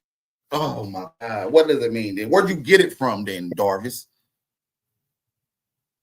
Facts that some people say this, some people say that, bro. Okay, you look at the records that somebody else documented down. Yeah, of course. Yeah, just because you don't refer to the records. Hold on. Just because you don't refer to them and you state it as if you came up with the facts or something like that. The point is you're going by records, bro. And but the records you use ain't the same records I'm using. You're picking and choosing off of what records you believe based off of your feelings, though. No, that's what you doing, bro. No, I'm not. I'm just stating how it is, bro. No, I was giving up basic law. The fact that there's a step in front of the Bible explain where it comes from. That's what I'm using, bro. You're making no sense. Yes. You understand how books work, eh? No, that's a version. You're not making no sense. Well, don't worry about it. You get it when you get a little older. You want to believe in the records when you want to, but then don't believe in the records when you have to. Because you have an emotional. Listen, you have an emotional attachment. I don't get emotional, man. Let me say something right quick. Hold on. You got an emotional attachment towards King James. That's why I say I didn't want to talk about your boy. You admit it. Yeah, that's my boy. So now you have an emotional attachment towards King James. So in historical reference, when we're challenging and stating the obvious facts about the characteristics and recorded things about King James, someone you hold in high dear and have emotional attachment to, when we talk about him in an egregious way, and it seems like an attack on him, real niggas don't understand reporters. Often feels like it's an attack on you because you're emotionally attached to it. I'm not trying to attack you. I'm just stating the facts. You're not King James, and you can't help King James' sick and sadistic actions. that is on record. You understand me? The same records that you going into and believe when you want to.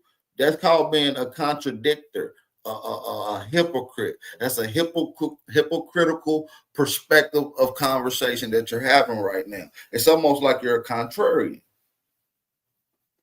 You also agreed that he wrote the book Demonology, which is another set of reference that you said you believed in. So, like I say, you're picking and choosing when you believe in these same records that's coming from the same congressional source. Ultimately. So the reference that you're choosing to believe come from one-sided source, but you don't believe the entire source. You only believe some of the reference. That means you pick and choose. You're only picking and choosing based off of you feel like these are demoralizing characteristics about someone that you hold in high regard. It's a bias that you have. And it happens with someone that comes from a religious point, a scientific point, or any local group where you have a common perspective. It's called in-group biasness. You can actually look it up. It's an actual scientific term. A lot of us have it. It's you got to work towards getting outside of that box, brother. You understand? Real talk. Man, you finished? Yes, sir. Nigga, listen, man. You fucking tripping, young buck. We were talking about the Jacobites. And I was talking about the Jacobites. Somebody brought up the person that King James being a Jacobite. You were talking about King James. Oh, yeah, we cool. Remember now, this nigga died in the 1600s. I wasn't born. I don't know that nigga. I don't have no emotional bond to him. I was going back off what I understand. All right, cool.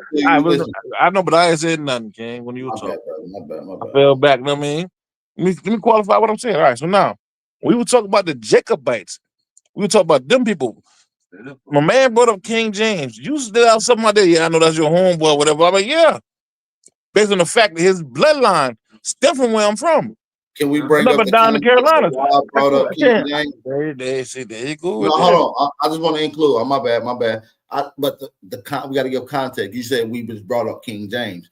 It was context to why we brought up King James. You were talking about Jacobites, and we was talking about quote unquote white people on record in the 1600s as Jacobite. That's a historical reference that we all are referring to. That's all, brother.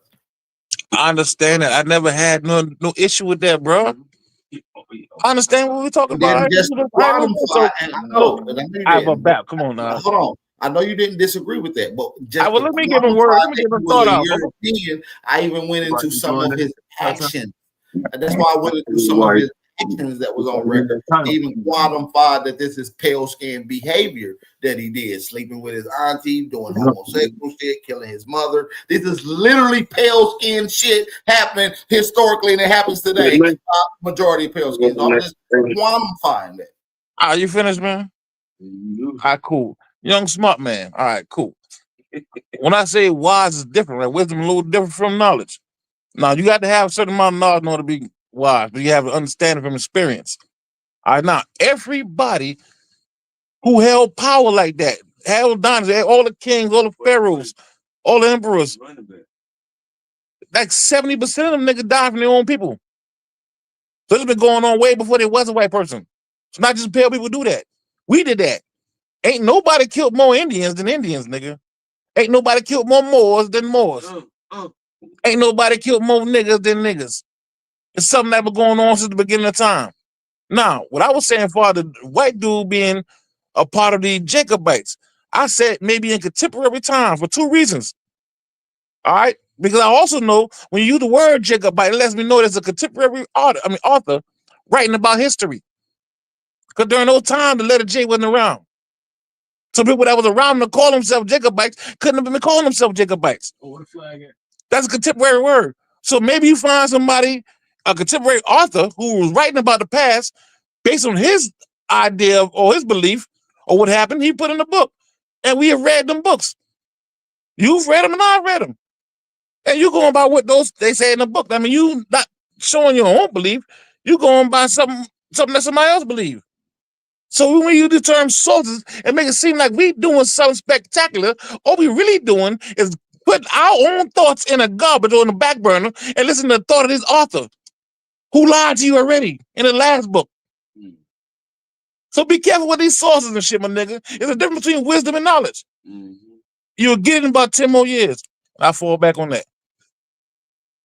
Nah, that's for real though. That's for real shit though. But you gotta understand, challenging the narrative has always been a theme that I've always pushed, which is why a lot of people come over here. This is why we challenging the narrative that you're not an African. We're challenging the fact that we're indigenous. A lot of stuff. We're challenging the narrative. You understand me? And the narrative that they push out on a lot of this stuff has a religious aspect to it. And a lot of people are is emotionally attached because of their religious understanding and affiliations. And so now they most of the time they feel personally attacked because they're emotionally attached to something that I'm discrediting or maybe just bringing shit and light into. So now it is I like to hear people discernment and alternative narrative, Darvis. But more than that, I like to see some type of data that come behind it. Because whether or not you getting it from a source record from a European or you getting it from an indigenous person that's channeling it in, you can always refer to something that is going to quantify your claim. You understand what I'm saying? I understand you, King. And I understand what you mean. Now, what I was talking about is the front of the book.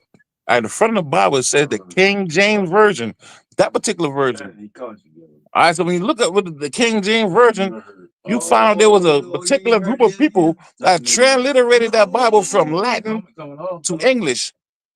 And he put that out. And he made that Bible, that version of that Bible law under his whole jurisdiction, his whole kingdom. Now, this religion thing you talk about, because I hear a lot of people throw this shit around when we're dealing with history, like a religious thing, a religious belief. Do you think that there will be a United States without a religious war? No, I mean, no. Let me ask. Make sure I qualify the question, right? Because you make it seem like you asked the question. My bad. Man. All right, cool. Because do you think that there will be a United States without a religious war happening? And do you think that there were not religious wars going on all over the world? In fact, all wars are religion-based. Only the people that's outside of reality don't understand that. People throw that, oh, you got religious beliefs and they got religious belief. But King, if you in the United States, my nigga, this shit was founded on a religion. Well, I know. And there was a military that can't do it. I'm not talking about Christianity at the church and preachers. I'm talking about the military that can't do here. They made all these niggas here. Let me qualify what I mean. That's a loosely used term when we say religious. Yeah. A mind state. Okay. When I say by it, I mean most people that's under some type of Abrahamic religion or Islamic religion base, type of base. I'm not talking about spiritual as far as doing something on their everyday basis, as far as doing something religiously. I'm talking about as far as a ideological perspective based off of religious. That's what I'm talking about. But a lot of this shit is based off of religious wars. The whole circumference of the colonization States is based off of religious shit. That's what the whole colonization process. World history. This is what indoctrination was. The doctrine of discovery was created by the whole apostolic authorities. This is where they started invading Negro sanctions in the Eastern Hemisphere under religious order, like the invasion of Normandy in 1025 or the Magna Carta in 1215. You feel what I'm saying? All of it was the sanctified and have the protection for some type of religious order. You understand me? And any other indigenous spiritualities, quote unquote, was dignified as pagan or demon or heathen behavior and culture, ratifying, taken away from your true spirituality from what your ancestors once got into. And not to say that they didn't understand that, because I believe that I believe King James understood that, being an early archaeologist, that he studied the indigenous peoples and some of their religions, and he also forged the translation, why he used a particular group, because he's seen and put in a little bit of the religious aspects and cultural indignities that the indigenous peoples was already practicing. So read the So he book. put the whole damn book and made the whole damn book law in the United States. And that's our law to this day. You had to run on. You can run it off. So it don't matter how you feel about religion. The world was shaped by religion. The fact that Israel and Palestine got something going on, you don't think that's based on religion? If you don't, then I mean you still living in a box. All wars were religion wars, okay? All laws is based on somebody's religion. Over now, 87.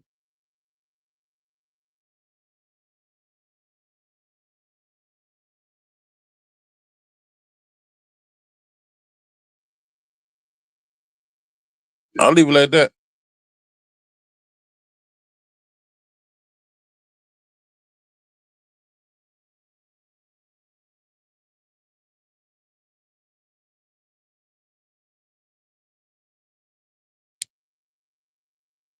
We was a people that got invaded by our own people with a different ideology. They call religion Christianity. Everybody around this bitch got baptized and converted into Christianity. You mean boo your first? Before they were Christians, there was something else.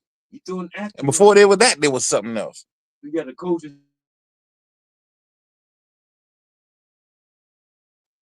But everything is based on religion. If you don't think so, then you behind you. I'm talking about you still behind the 8 ball. You ain't understand that shit yet until you get that in your mind, nigga. Everything is religious or based on religion, religious ideology. We fucked up on that. That's how we became the United States. They want him to put up all the way. They don't want to play.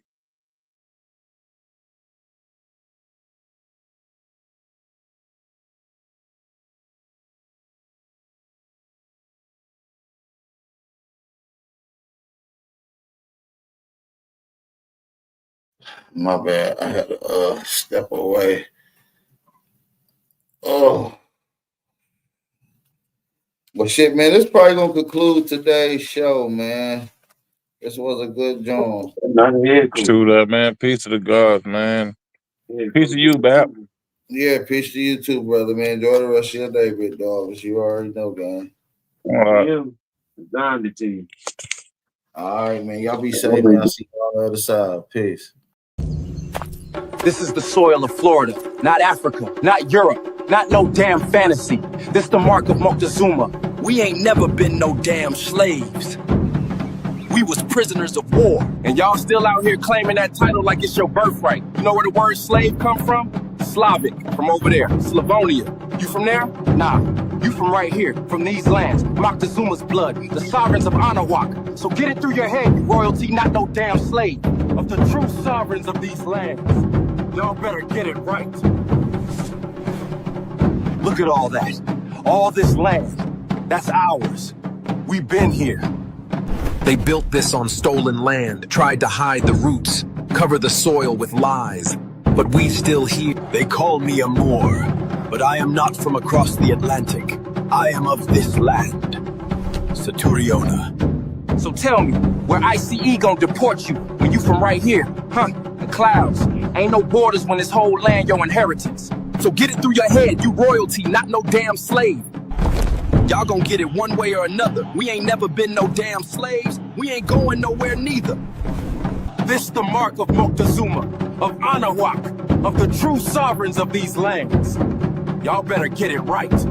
Ain't no borders when this whole land your inheritance. They gon' deport you back to your own soil. Now let that marinate. We are the unbroken memory, the feared royalty, living sovereigns of Temeri. We hold the keys to this land called America. We built the crystal cities they keep trying to erase. They don't tell you the Moors who civilized Europe came from the West, and some stayed behind. That's why their faces mirror ours. We, the kings, sailed east to civilize them, so they called us the Moors of Europe. But we were always the kings of America. This ain't just some coat of arms, listen.